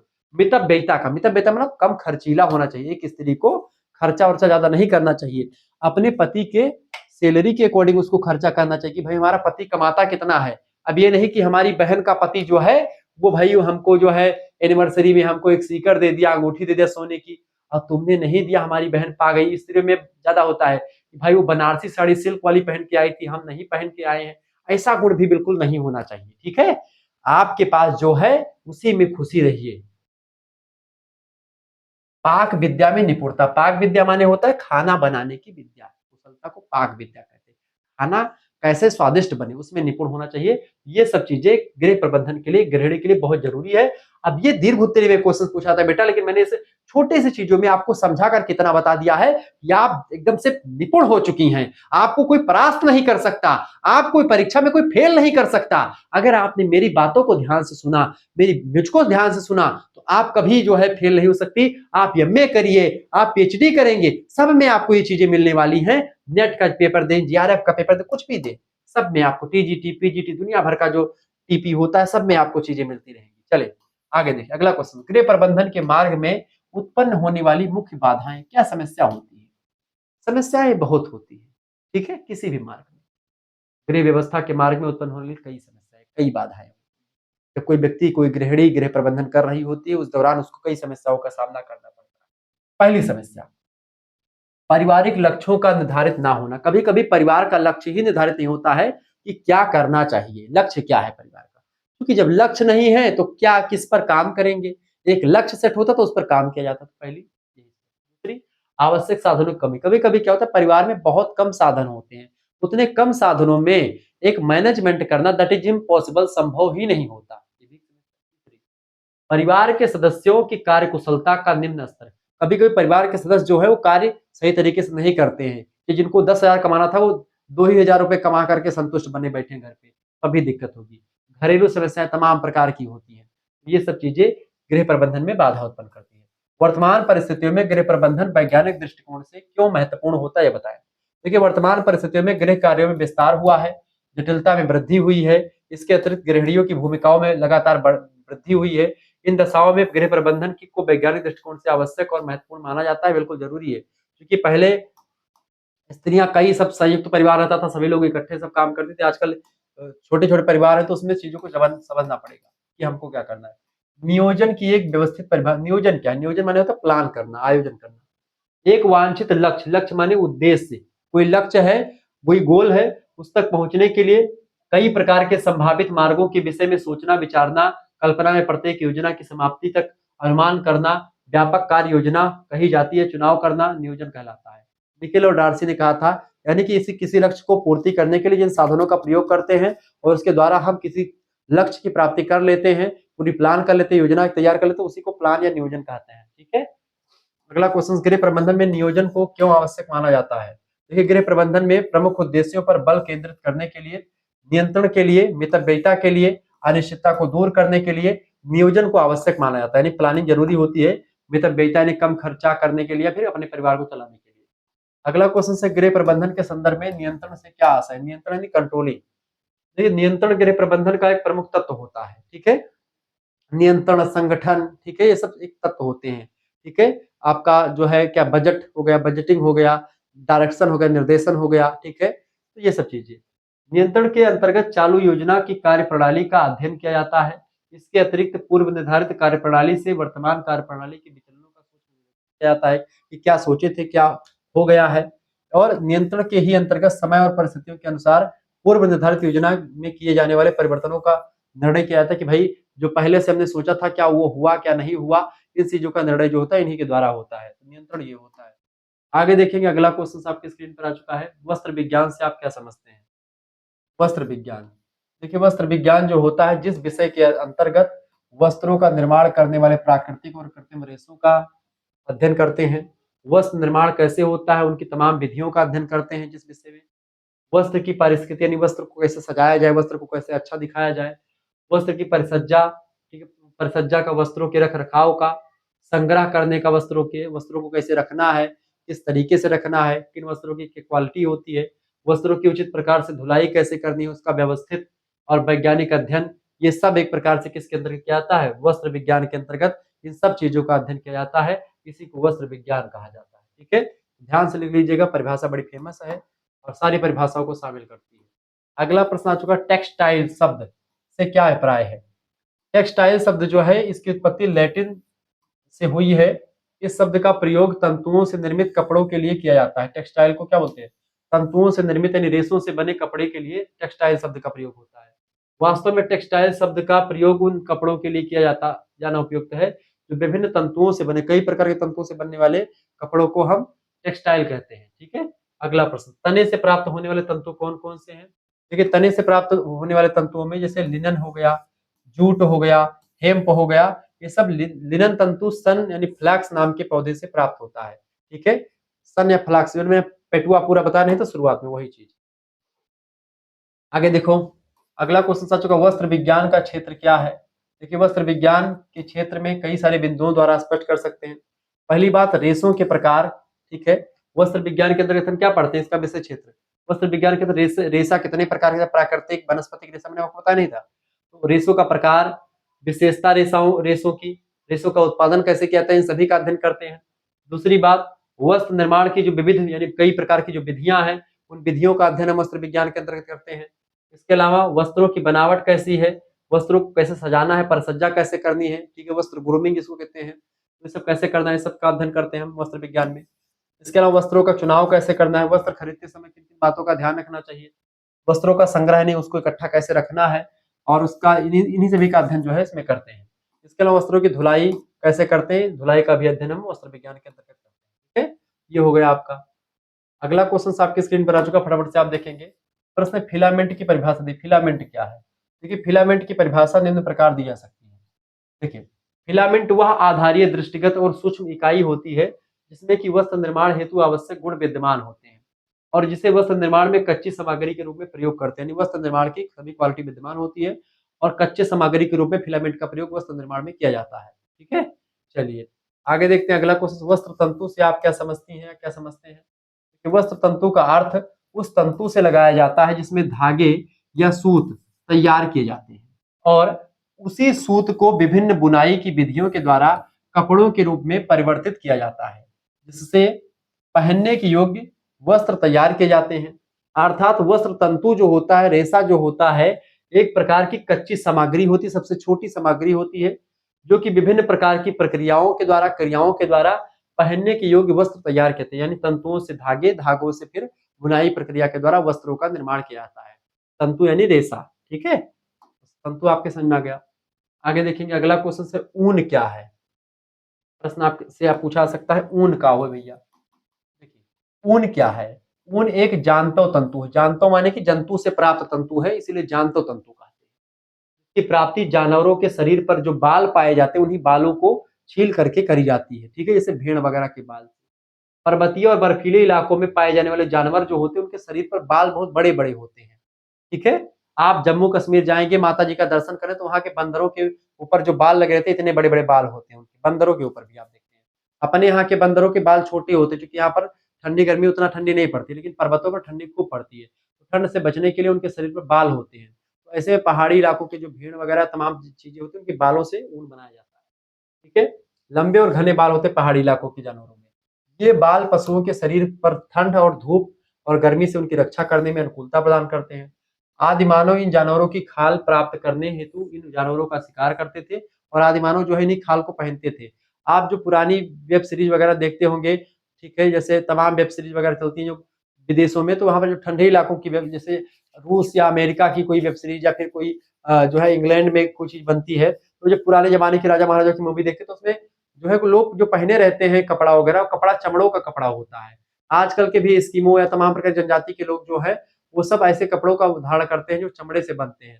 उनके चमड़ों बाल वाल ऐसे लगा रहता है, वैसे पहन लेते हैं और बहुत महीनों महीनों तक नहाते भी नहीं है, ठंडी पड़ती रहती है। अगला क्वेश्चन आ चुका है, सिल्क यानी रेशम जिसको कहते हैं। कहते हैं नहीं भाई, ये रेशमी जुल्फे या शरबती आंखें, तो रेशमी जुल्फ किसको कहते हैं? लड़कियां जानती होंगी कि जब बाल सिल्की कैसे होते हैं, वही सिल्क माने रेशम होता है। ठीक है, सिल्क माने क्या होता है बेटा? रेशम होता है। एक प्रोटीन है, ये जांतो तंतु है जो शहतूत के वृक्ष पर पलने वाले कीड़ों से प्राप्त होता है। ठीक है, रेशम। रेशम के वस्त्र अपनी सुंदरता के लिए, लचीलेपन के लिए, मुलायम मतलब मुलायम बहुत होते हैं, चिकनापन होता है, आकर्षक होता है, चमकीला होता है, छूने में एकदम मुलायम मधुर लगता है, बड़ा मजा आता है इसको वस्त्र को पकड़ने में। ठीक है, वस्त्रों का राजा कहा जाता है इसको। ठीक है, इसी वजह से इसके विशिष्ट गुणों के कारण से रेशम के वस्त्र शान शौकत के प्रतीक होते हैं। यह पहनने में भी हल्के होते हैं और सुंदर होते हैं। ये होता है अपना रेशम।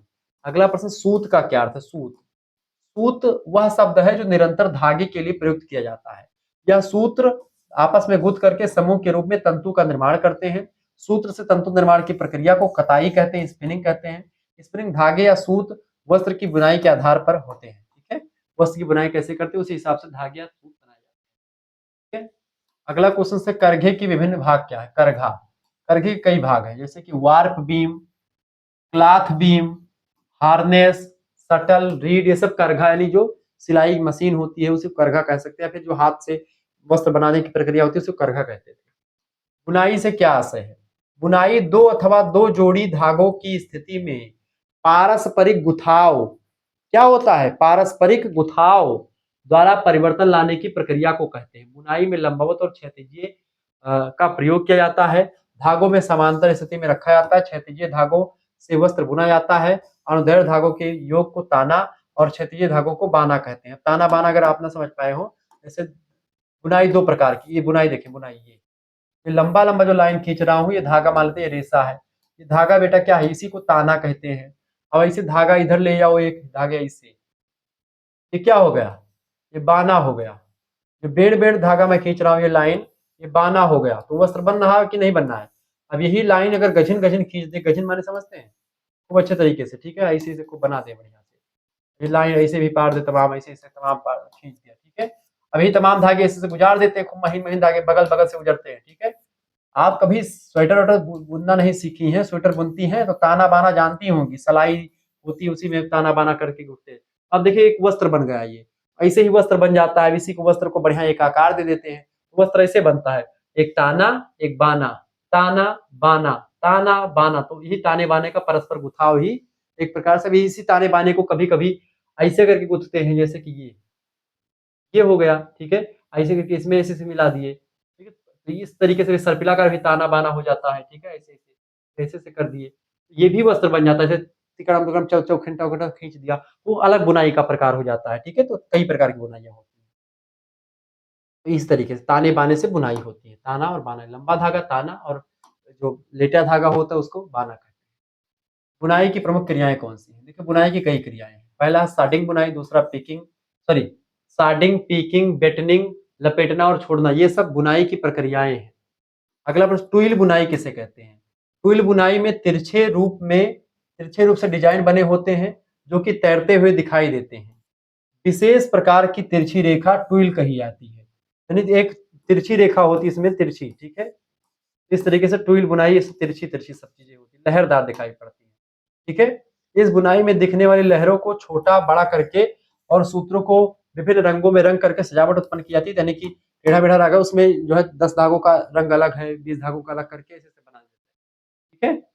अगले टुइल बुनाई के प्रकार बताएं। टुइल बुनाई बेसिकली कई प्रकार की होती है, जैसे कि असम की टुइल बुनाई, सॉरी असम टुइल बुनाई, असम माने जिसका कोई जो है 10 धागा 15 धागा, जैसे असम मतलब कि असम माने कोई मतलब विषम टाइप की। और दूसरा होता है सम, सम माने कि सिस्टम से। हलवा टुइल, नुकीला नोकदार टुइल, लहरदार टुइल, चौखाने वाली टुइल, गुथी हुई टुइल, फैंसी टुइल, ये सब कई प्रकार की टुइल बुनाइयां हैं। रिब बुनाई के प्रकार बताएं। रिब बुनाई कई प्रकार की होती है, जैसे वार्प रिब, वेफ्ट रिब, चौकदार रिब, स्ट्राइड रिब, ठीक है, मैट रिब, ये सब रिब बुनाई के प्रकार है। फैंसी बुनाई क्या होती है। फैंसी बुनाइयों के विभिन्न प्रकार हैं।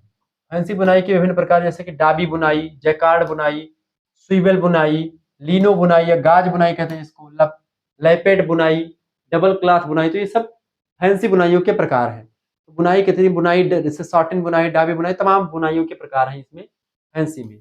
अगला है बास्केट बुनाई क्या होती है। बास्केट बुनाई क्या है। देखिए बास्केट बुनाई को सूत की बुनाई भी कहते हैं।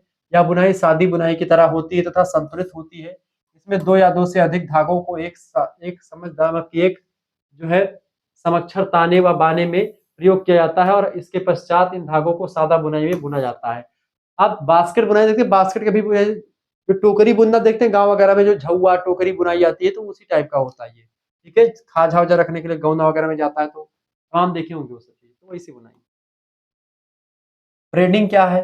वस्त्र निर्माण की इस विधि में 3 या 3 से अधिक धागे लेकर के एक दूसरे पर चोटी के समान गूथा जाता है।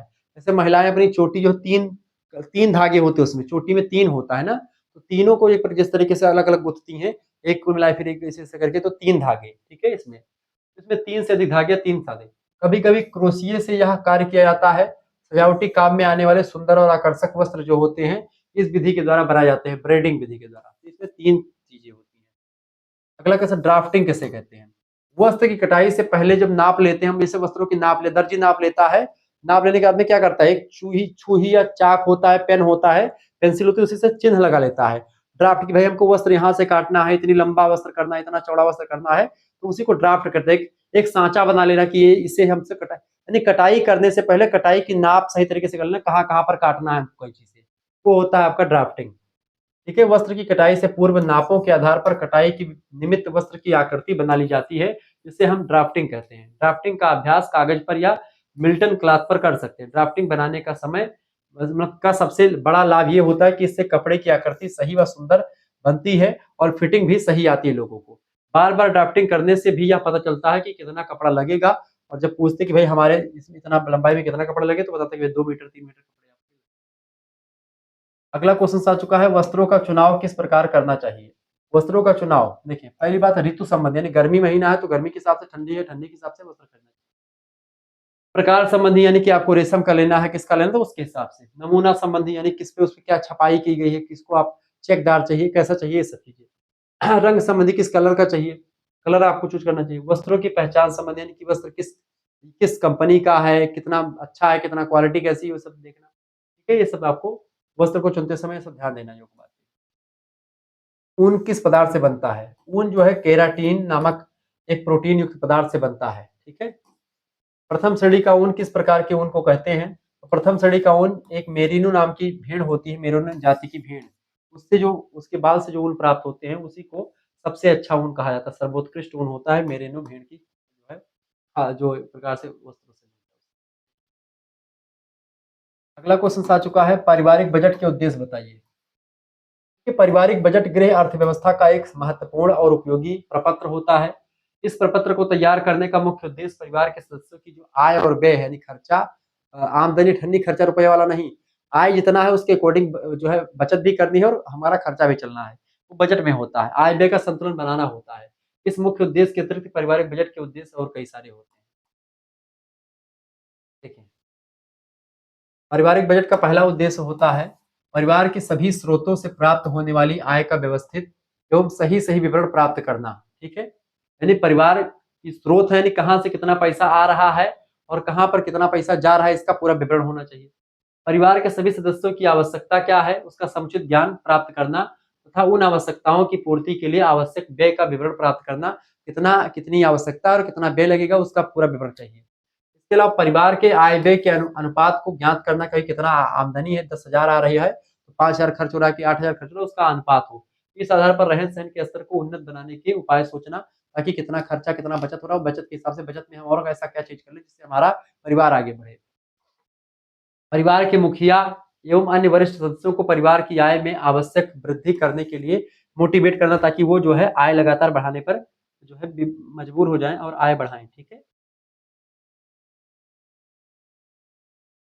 व्यय को नियोजित करना, यानी व्यय यानी खर्चा कम हो, भविष्य संबंधी विचित्र विभिन्न आवश्यकताओं की पूर्ति के लिए समुचित बचत के प्रयास करें, ताकि हमको ये करना है, इसके लिए बचत ठीक ठाक करते रहे, ताकि हमको भविष्य में जो काम अच्छे काम है, जो जो काम करने जरूरी है, उनके लिए हम पैसा बचा लें। परिवार के किसी एक या कुछ सदस्य के द्वारा किए गए जाने वाले अनावश्यक व्यय को नियंत्रित करें, कंट्रोल करें। कोई व्यक्ति दारू शराब पीता है तो उसको छुड़वा दे। ये सब भी एक प्रकार से बचत को मतलब बचत निर्माण करते समय इन चीजों का हमको ध्यान रखना है। बजट के ये सब उद्देश्य होते हैं। आगे देखते हैं अगला क्वेश्चन से, बजट का महत्व क्या है। बजट का कई महत्व, बहुत बड़ा महत्व है बजट का। सब क्वेश्चन दीर्घ उत्तरीय में, लघु उत्तरीय में आते हैं। बजट का हर क्षेत्र में अत्यंत महत्वपूर्ण स्थान होता है। कुछ विशिष्ट क्षेत्रों में बजट का महत्वपूर्ण स्थान है, जैसे कि परिवार के लिए महत्व है बजट का। सामान्यतः प्रत्येक परिवार में धन एक सीमित साधन होता है, जबकि आवश्यकताएं असीमित होती हैं। हर व्यक्ति की आवश्यकताएं असीमित होती हैं, धन यानी पैसा कम ही होता है। कितना ही पैसा कोई व्यक्ति कमा ले, उसके लिए कम ही लगता है। इन असीमित आवश्यकताओं को सीमित धन से तभी तक पूर्ण किया जा सकता है जब कुशल योजना बनाई जाए। बजट के द्वारा उचित क्रय किया जा सकता है, दीर्घकालीन लक्ष्यों हेतु व्यय की योजना बनाई जा सकती है और बचत भी की जा सकती है। बजट के द्वारा भविष्य की सुरक्षा और भविष्य में होने वाले अन्य अनिवार्य व्ययों के लिए कुछ पैसा बचा करके रखा जा सकता है। ठीक है, इस तरीके से महत्व होता है कि भाई हम बचत करके पैसा बचा सकते हैं, तो वो बजट के द्वारा ही हो सकता है। समाज शास्त्रियों के लिए महत्व, समाज शास्त्री बजट के अध्ययन के द्वारा परिवार के संगठन और व्यय का तुलनात्मक अध्ययन कर सकते हैं और परिवार की आर्थिक स्थिति का मतलब किस प्रकार है, पारिवारिक विघटन पर क्या प्रभाव पड़ता है, इन सभी का समाजशास्त्री जो है अध्ययन में उपयोगिता होती है, तो उसके लिए भी बहुत महत्वपूर्ण होता है बजट। इसके अलावा अर्थशास्त्रियों के लिए महत्व है। अर्थशास्त्री बजट के अध्ययन के द्वारा परिवारों की आर्थिक स्थिति और रहन सहन के स्तर के बारे में जानकारी प्राप्त करते हैं। अर्थशास्त्र के कई नियम इसी पर आधारित होते हैं। इससे देश की आर्थिक वितरण की स्थिति को का पता चलता है, कितना पैसा आ रहा है, कितना जा रहा है। अर्थशास्त्री बजट का अध्ययन करके इसकी जानकारी सरकार को देता है और सरकार उसी के हिसाब से आर्थिक निर्धारित नीतियां बनाती हैं ताकि लोग आगे बढ़ सके। ठीक है, इस सभी में भी बजट का ब्यौरा होता है। अगला महत्व होता है राजनीतिज्ञों के लिए कि राजनीतिज्ञ बजट के अध्ययन के अनुसार अनुसार कर प्रणाली का निर्धारण करते हैं। कर लगाने के पश्चात जनता पर उसका क्या प्रभाव पड़ रहा है, इसका अध्ययन भी बजट के द्वारा किया जाता है कि भाई टैक्स कितने पैसे टैक्स में ही चले जा रहे हैं। तो ये सब चीजें जो है सभी के लिए महत्वपूर्ण होता है। बजट जो होता है, हर एक काम को करने से पहले बजट जरूर तैयार करना चाहिए। अगला क्वेश्चन आपकी स्क्रीन पर आ चुका है, समय प्रबंधन से आप क्या समझती हैं? तो आप बोलते हैं पुअर रिचार्ड एक विद्वान है, उनका कहना है कि क्या तुम जीवन में प्रेम करते हो तो समय को व्यर्थ ही नष्ट मत करो, क्योंकि समय ही तो वह वस्तु है जिससे जीवन का निर्माण हुआ है।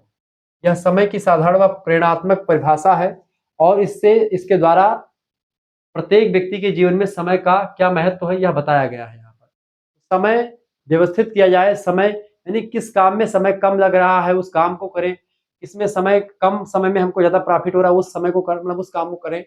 ये समय व्यवस्थापन होता है। समय व्यवस्थापन का वास्तविक उद्देश्य समय का इस प्रकार से उपयोग करना होता है जिसमें व्यक्तिगत और पारिवारिक लक्ष्य जो है, जितने भी गोल हैं आपके परिवार के, आपके अपने खुद के लक्ष्य हैं, वो सब अधिक से अधिक मात्रा में पूर्ण हो जाएं। ठीक है, यानी कम समय में अधिक से अधिक आवश्यकताओं की पूर्ति हो जाए, इसी को समय व्यवस्थापन कहते हैं। समय व्यवस्थापन का मुख्य लक्ष्य है कि परिवार के कार्य में अधिक से अधिक कमी की जाए, किंतु इस लक्ष्य की प्राप्ति के समय यह अवश्य ध्यान रखना चाहिए कि कार्य की गुणवत्ता प्रभावित ना हो, यानी क्वालिटी कम ना हो, लेकिन हाँ क्वालिटी के साथ साथ आपकी एक प्रकार से जो है क्वांटिटी पर कोई प्रभाव ना पड़े। क्वालिटी कम नहीं होनी चाहिए, ना क्वांटिटी कम हो, लेकिन हाँ समय आपका बच जाए और जो है आवश्यकताएं आपकी बढ़ जाए और आवश्यकताएं आपकी अधिक पूर्ति हो जाए। अगला प्रश्न है, समय व्यवस्थापन के प्रमुख चरण बताएं। समय व्यवस्थापन के कई चरण हैं। पहला चरण, समय योजना के प्रथम चरण में लोचमय और आलोचमय कार्यों की सूची बनाई जानी चाहिए। कौन से काम ज्यादा बदलाव वाले हैं, कौन से काम कम बदलाव वाले हैं, उनका ध्यान रखें।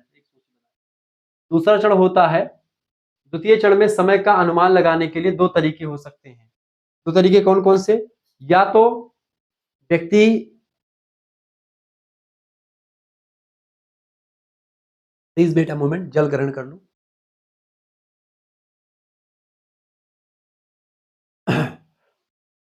व्यक्ति स्वयं के समय आदर्श का उपयोग कर सकता है, जो कि उसने अपने लंबे अनुभव से और दोहराए गए कार्यों का अवलोकन से निर्धारित किए हैं, या फिर वह अपने अनुसूची के प्रत्येक भार के लिए समय का अनुमान लगा सकता हो।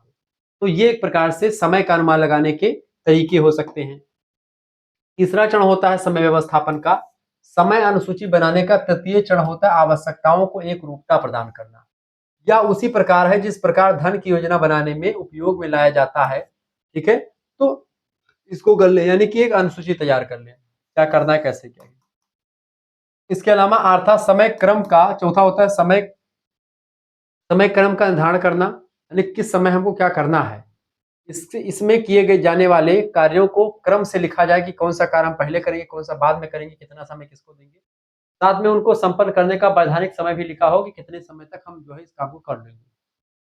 पांचवा चरण होता है योजना को लिखना, कि क्या प्लान है, पूरा प्लान लिखे। समय योजना के अगले चरण के रूप में सम्मिलित किया जाता है, या कभी कभी नहीं भी किया जाता है। यदि थोड़े समय की योजना बनाई गई है और उपरोक्त सभी चरण की योजना ध्यानपूर्वक बनाई गई तो योजना को लिखने की आवश्यकता नहीं होती है। ठीक है, बाकी अगर बड़ा लंबा समय वाला है तो योजना को लिख ले ताकि जो है समय नष्ट ना हो, समय ज्यादा। अगला क्वेश्चन आ चुका है, शक्ति व्यवस्थापन की परिभाषा या प्रक्रिया स्पष्ट कीजिए। शक्ति व्यवस्थापन, देखिए शक्ति व्यवस्थापन की प्रक्रिया निम्न प्रकार की होनी चाहिए। पहली, हल्के कार्य के बाद भारी कार्य करने की योजना बनानी चाहिए। कभी भी कोई काम करे, कार्य सरलीकरण यही तो होता है शक्ति व्यवस्थापन। शक्ति व्यवस्थापन का मतलब क्या होता है कि कम शक्ति का प्रयोग करके अधिक से अधिक काम कर ले, ताकि दिमाग को मूर्ख बनाना कह सकते हैं। पहले छोटे कामों को कर लें तो आपको पता लगे हाँ 4 काम हमने खत्म कर दिया, 5वां काम भले ही बड़ा होगा लेकिन वो 4 का मोटिवेशन आपके पास रहेगा तो 5वां ऑटोमेटिक हो जाएगा। ठीक है, दूसरी बात, कार्य विश्राम और मनोरंजन तीनों का पर्याप्त महत्व दिया जाता है, यानी कि कार्य कब करना है, कितने समय, कार्य के साथ विश्राम भी करें और मनोरंजन का भी ध्यान रखें। तीनों जरूरी है, तीनों का तालमेल बैठा करके चलें। तीसरी, कार्य योजना में विश्राम को पर्याप्त स्थान दिया जाना चाहिए। इसके अलावा कार्यकर्ता की शारीरिक और मनोवैज्ञानिक दशाओं का ध्यान रख करके योजना बनाई जानी चाहिए, ताकि एक प्रकार से कार्यकर्ता कितना व्यवस्थित है, कितना शरीर से हष्ट-पुष्ट है, कितना मनोवैज्ञानिक धरातल पर वो सही रहता है, सब चीजें। पांचवी बात, कार्य योजना कार्यकर्ता के समक्ष स्पष्ट होनी चाहिए, जिससे किसी प्रकार का कोई भ्रम ना हो। कार्य क्या हो, कार्य पूरा करना कैसे है, क्या काम है, किस लिए किया जा रहा है, तो पूरी जानकारी हर एक कार्यकर्ता को होनी चाहिए, ताकि कार्यकर्ता उसको अपने हिसाब से करे व्यवस्थित तरीके से। कार्य योजना किसी लक्ष्य के संदर्भ में बनाई जानी चाहिए, कोई लक्ष्य पूर्ति के लिए बनाई गई कार्य योजना हो तो उसको ज्यादा बेटर तरीके से समझ पाए, ताकि कार्यकर्ता को कार्य की पूर्णता पर संतोष, यानी कार्य खत्म करने के बाद उसको लक्ष्य प्राप्ति हो, अनुभव हो कि भाई हमने जो काम किया इसका फल ये मिल गया। ठीक है, आगे देखते हैं थकान क्या है बेटा। देखें, थकान किसे कहते हैं? थकान को आसानी से परिभाषित नहीं किया जा सकता। पूर्व में किए गए कार्य कारण थकान की शारीरिक अवस्था वह अवस्था होती है जिसमें वर्तमान कार्य करने की हमारी योग्यता कम हो जाती है, यानी पहले से हमने इतना काम कर लिया है। जैसे अभी आप देख रहे होंगे कि हम थोड़ा सा तेज बोल रहे होंगे। तेज क्यों बोल रहे? क्योंकि मैं थक चुका हूं पढ़ाते पढ़ाते, और पिछले 3 महीनों से मैं इतना ज्यादा एक प्रकार से पढ़ा दिया हूं कि जो है बोलने में किसी कोई व्यक्ति मुझसे बात करना चाहता तो मैं उससे बात करने के लिए तैयार नहीं हो पाता हूँ, क्योंकि उसमें जो है जबान लड़खड़ाने लगती है। तो कहीं न कहीं पे थकावट हो जाती है। अब जाकर के फिर जैसे खाना-वाना खाएँगे, तो उससे फिर थोड़ा बहुत जो है ऊर्जा आएगी, तो थकान कम होगी। तो थकान के लिए ज़रूरी है कि आप विश्राम करें, मनोरंजन करें, ठीक है? तो यही चीज़ें होती हैं। तो कहने का मतलब ये है कि थकान 2 प्रकार की, तो एक शारीरिक थकान, एक मनोवैज्ञानिक। और इस समय क्या हो रहा है, मैं खड़ा हूँ, तो खड़े में भी तकलीफ, क्योंकि पैरों में कल चोट लग गई थी, मेरी थोड़ी-सी चोट लग गई थी। ये दरवाजे से थोड़ा पैर लड़ गया था। तो ये थोड़ी बहुत प्रॉब्लम हो रही है। तो ये शारीरिक थकान तो हो रही है भई, शारीरिक थकान कम हो रही है, लेकिन मनोवैज्ञानिक थकान ज़्यादा हो रही है। बोलने में, दिमाग लग रहा है समझाने में, तो उसमें थोड़ा-सा दिक्कत। तो मनोवैज्ञानिक थकान, 2 प्रकार की थकान होती है, शारीरिक और मनोवैज्ञानिक, ठीक है? तो आप कोई काम पहले से कर रहे हो, तो पहले हम शुरू-शुरू में आए थे, कितना भौकाल से पढ़ा रहे थे, अभी कितना समझा कर के बढ़िया से, ये वो। आप थोड़ा-सा देखिए एनर्जी डाउन हो रही होगी, ठीक है? तो ये सब चीज़ें हैं। मनोवैज्ञानिक थकान वह स्थिति होती है जो कार्य की प्रकृति के परिणाम स्वरूप उत्पन्न होती है और हमारे उत्पादन में कमी करती है, यानी कि हम उतना इफेक्टिव नहीं हो पाते हैं। इतने जोश के साथ हम पहले पढ़ाने शुरू किए थे, उतना जोश अब खत्म हो चुका है लगभग में, ठीक है? मनोवैज्ञानिक थकान के 2 प्रकार होते हैं, नीरस थकान और एक होता है कुंठाजन्य थकान। क्योंकि ऊर्जा के उत्पादन को प्रत्यक्ष रूप से अनुभव नहीं किया जा सकता है, कि ऊर्जा कितनी हमारे अंदर बची है, कितना है, ये आपको पता नहीं है। अतः गृहिणी समानता थकान की भावना से अधिक निकट से संभावित होती है। यानी थकान बेसिकली कब होती है, जब आप कोई काम कर लिए हैं और अगला काम आगे करने की क्षमता आपके अंदर ना हो, उसी को थकान कहते हैं, ठीक है? ये बात ध्यान रखेंगे। आगे बढ़कर भी चीज़ों को जानने का प्रयास करते हैं। फटाफट से वीडियो को लाइक कर दीजिएगा, चैनल पर नए हैं तो सब्सक्राइब कर दीजिएगा। प्रश्न आ चुका है, थकान के क्या कारण हैं? होम मेकर के लिए, होम मेकर यानी कि जो घर में रहता है, थकान के लिए क्या, थकान के प्रकार होता है? थकान शारीरिक प्रकार की होती है और शारीरिक परिश्रम के कारण से होती है। अतः हमें इसे नापा जा सकता है थकान को, ठीक है? इससे उत्पन्न होने के कारण से निर्धारित किया जा सकता है, पर यह केवल प्रयोगशाला विधियों के द्वारा ही संभव है। यह एक समान सहमति है कि शारीरिक थकान शारीरिक द्रव्यों की अयोग्यता के कारण होती है। यह शारीरिक द्रव मांसपेशियों की क्रिया के समय समान संगठन बनाए रखने में सहायक होते हैं। जब ग्लूकोज पूरी तरह से शरीर में ऑक्सीकृत हो जाता है, तो उसके परिणाम स्वरूप उत्पन्न अंतिम पदार्थ होते हैं कार्बन डाइऑक्साइड और पानी। यह क्रिया तब होती है जब ऑक्सीजन कोशों के पास पर्याप्त मात्रा में पहुंचता है और प्रक्रिया पूर्ण रूप से संपन्न हो जाती है। जब ऑक्सीजन अपर्याप्त मात्रा में होता है, तो ग्लूकोज और ऑक्सीजन अपूर्ण रह जाता है और यह लैक्टिक एसिड की अवस्था में ही रुक जाता है। यही लैक्टिक एसिड शारीरिक थकान के उत्पन्न का कारण बन सकता है। होम मेकर के लिए थकान के कई प्रकार हैं, एक शारीरिक थकान और एक मनोवैज्ञानिक थकान, मैंने आपको बता दिया। लगातार कोई काम आप करते हैं तो उससे थका लग जाती है। ग्लूकोज जो होता है शरीर को ऊर्जा देता है, कार्बोहाइड्रेट। जब वो नहीं बनेगा, एसिड बनेगा, तो उससे फिर थकान उत्पन्न हो जाती है, ठीक है? इसलिए जरूरी है ऊर्जान्वित चीजों को खाते रहें। अगला क्वेश्चन है, कार्य सरलीकरण क्या है? कोई भी काम को सरल विधि से करना, कम समय में करना ही कार्य सरलीकरण होता है, ठीक है? कार्य सरलीकरण को परिभाषित कीजिए। ग्रास और कैंडल कहते हैं कि कार्य सरलीकरण में समय और शक्ति, यानी कि जो है पावर और टाइम, दोनों का बचत होता है। यानी कम समय में कम जो है मेहनत करके हम बहुत अधिक काम कर लेते हैं। एक गृहिणी को यही चाहिए। इसी को एक व्यवस्थापन के रूप में मिश्रित कर दिया गया है। कार्य सरलीकरण का तात्पर्य होता है निर्धारित समय और शक्ति की मात्रा में अधिक कार्य संपादित करना, अथवा कार्य की निश्चित मात्रा को संपन्न करने के लिए समय या शक्ति या दोनों की मात्रा को कम करने का प्रयास करना, यानी कितने कम शक्ति में, कितने कम मेहनत में, कितने कम समय में हम कितना अधिक काम कर ले, इसी को कार्य सरलीकरण कहा जाता है। समझ में आ गया होगा। निकिल और डार्सी बड़े फेमस विद्वान है। कहते हैं कि कार्य सरलीकरण का आशय कार्य करने की सबसे आसान तरीका, सबसे सरल, सबसे शीघ्र विधि की सचेतता पूर्व खोज करना होता है कि सबसे अच्छा तरीका, सबसे सरल तरीका क्या है। राजमहल पी देवदास की तकनीक को कार्य को कम मात्रा में तथा समय तथा शक्ति के उपयोग द्वारा करने की तकनीक को कार्य सरलीकरण कहा है। ये होता है कार्य सरलीकरण। अगला प्रश्न है, कार्य सरलीकरण के प्रति रुचि जागृत करने की विधियां बताइए। देखिए, कार्य सरलीकरण के अंतर्गत जानबूझ करके कार्य की सर्वाधिक सरल, आसान और बहुत जल्दी से संपन्न होने वाली विधि को सम्मिलित किया जाता है। गृहिणियों में कार्य के प्रति रुचि जागृत करने की दो समान विधियां होती हैं। पहली है फिल्म के द्वारा, दूसरी है प्रचलित पत्रिकाओं में इस विषय पर समय समय पर लेख लिखने के द्वारा। फिल्म माने कि कोई फिल्म बना दी जाए, उसमें बता दें भाई कुकर से दाल बनाना, चावल बनाना। पहले भदेला चढ़ता था, अधान खौलता था, तब चावल दाल बनने में बड़ा टाइम लगता था। आजकल क्या है, सब कुछ बड़े सरल विधि से हो रहा है। पहले चूल्हा जलाती थी महिलाएं, रोटी बनने में टाइम लगता था। आजकल गैस है, जो क्या नाम है, इंडक्शन है, वो सब धर करके इधर गैस चल रहा है, उधर इंडक्शन पे जो है दूध गर्मा रहा है, सब चीजें हो रही। तो उस कार्य सरलीकरण ही है। फिल्मों द्वारा गृहिणियां स्वयं देख लेती फिल्में और कार्य सरलीकरण हेतु विकसित विधियों कौन कौन सी हैं। लेखों में कार्य सरलीकरण का उपयोग करने और उसकी महत्ता के बारे में विवरण प्रस्तुत किए जाते हैं। तो फिल्म कैसे से आजकल सीरियल चला है, सीरियल में महिलाएं जो देखती हैं उसी हिसाब से काम करती हैं। ठीक है, सब चीजें। सरलीकृत कार्यों का वास्तविक प्रदर्शन गृहिणियों को समूह में एकत्र करके किए जाते हैं, यथा कुर्सी की सफाई, सिल्वर पर पॉलिश करना। इस तमाम तमाम प्रकार की चीजें उसको बता करके, ताकि कम समय में अधिक काम किया जा सके, कम रुपए में, कम खर्चा में सारी चीजें संपन्न की जा सके। अगला क्वेश्चन आपके स्क्रीन पर आ चुका, फटाफट से आप देखने का प्रयास करेंगे। प्रश्न बड़ा ही जबरदस्त है। प्रश्न टेरिलीन के विषय में आप क्या जानती हैं। देखिए, टेरिलीन यह मूल रूप से एक्रिलिक तंतु है, यह ताप संबंधित तंतु है। इनसे साटिन जैसे चमकदार चिकने वस्त्र तैयार करते हैं। वस्त्र पहनने के उद्देश्य लिखिए। देखिए, वस्त्र पहनने के नियम कई सारे। पहला, वस्त्र शरीर को ढकने का महत्वपूर्ण उद्देश्य पूर्ण करता है। वस्त्र क्यों पहनते हैं? ताकि हमारा शरीर ढका रहे, हमारे शरीर की रक्षा हो सके। वस्त्र पहनने से शरीर की रक्षा भी होती है। वस्त्रों से समाज में प्रतिष्ठा प्रभावित होती है, यानी कि आप अच्छा वस्त्र पहनते हैं, शरीर की प्रतिष्ठा आपकी बढ़ जाती है।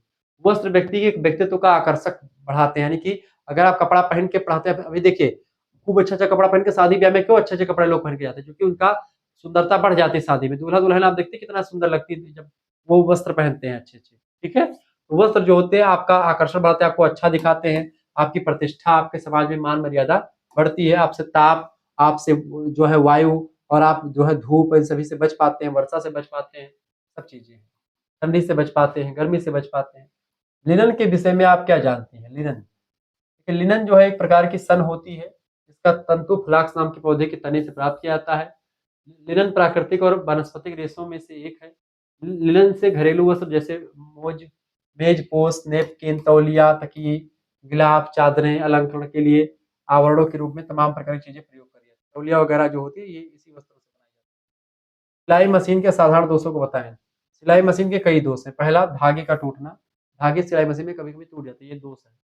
सुई के धागे का टूटना, सुई में जो धागे फंसते हैं उसको कभी कभी टूट जाती है। बाबिन के धागे टूटना, ठीक है। मशीन का भारी चलना, कभी कभी मशीन कठिन चलती है।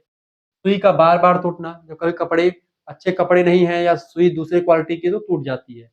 नीचे के धागों गुच्छे बन जाना, कभी कभी नीचे का धागा जो होता है मशीन के गुच्छा बना लेता है, तो उससे प्रॉब्लम होती है।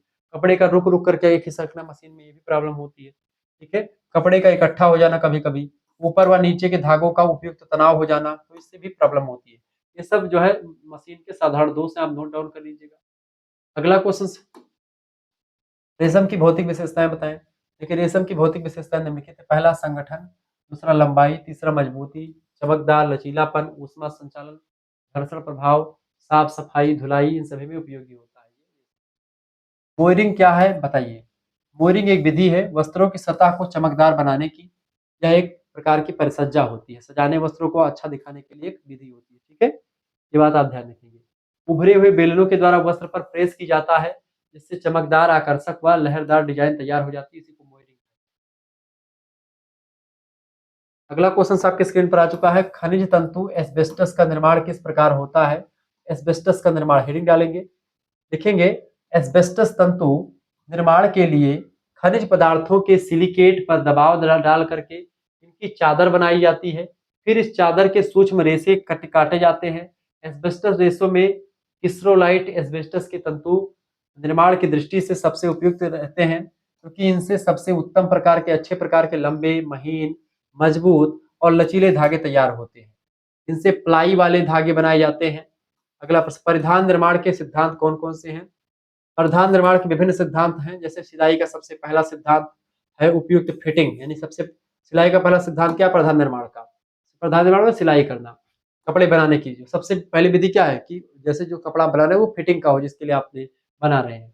सिलाई का दूसरा सिद्धांत है पदार्थ का उत्तम चुनाव, यानी कौन सी क्वालिटी का वस्त्र आपको तैयार करना है। तीसरी बात, सिलाई का अन्य सिद्धांत है परिधान में समायोजन की संभावना है, सब चीज ठीक ठाक रहे, लंबाई, चौड़ाई, मोटाई। सिलाई का एक महत्वपूर्ण सिद्धांत है परिधान आरामदायक हो, पहनने में आसान तरीके से पहन जाए, सुविधाजनक हो। ठीक है, ये सब चीजें होती परिधान निर्माण की टेक्निक या सिद्धांत। अगला क्वेश्चन से, रेशमी वस्त्रों पर फफूंदी और कीड़े लगते हैं या नहीं, समझाइए। देखिए सिल्क यानी फफूंदी, सिल्क में यानी रेशम में फफूंदी नहीं लगती है, फिर भी बहुत दिनों तक आर्द्रतापूर्ण यानी जहां पर नमी रहती वहां पर अगर आप रख देंगे और अंधेरे स्थान में बंद जो है अगर रख देंगे रेशमी वस्त्रों को, इन पर वस्त्र पर फफूंदी लग सकती है। ठीक है, अगर बहुत दिनों तक रखे रहेंगे ठंडे इलाकों में और अंधेरे में। रेशमी वस्त्रों में कीड़े लगने का भय भी लगातार बना रहता है, जब ये मिश्रित रेशों से निर्मित हो अथवा ऊन पर दी गई परिसज्जा कीड़ों को आकृष्ट करने वाली होती है। इन्हीं कारणों से प्राय रेशमी वस्त्रों को कीड़े काट देते हैं।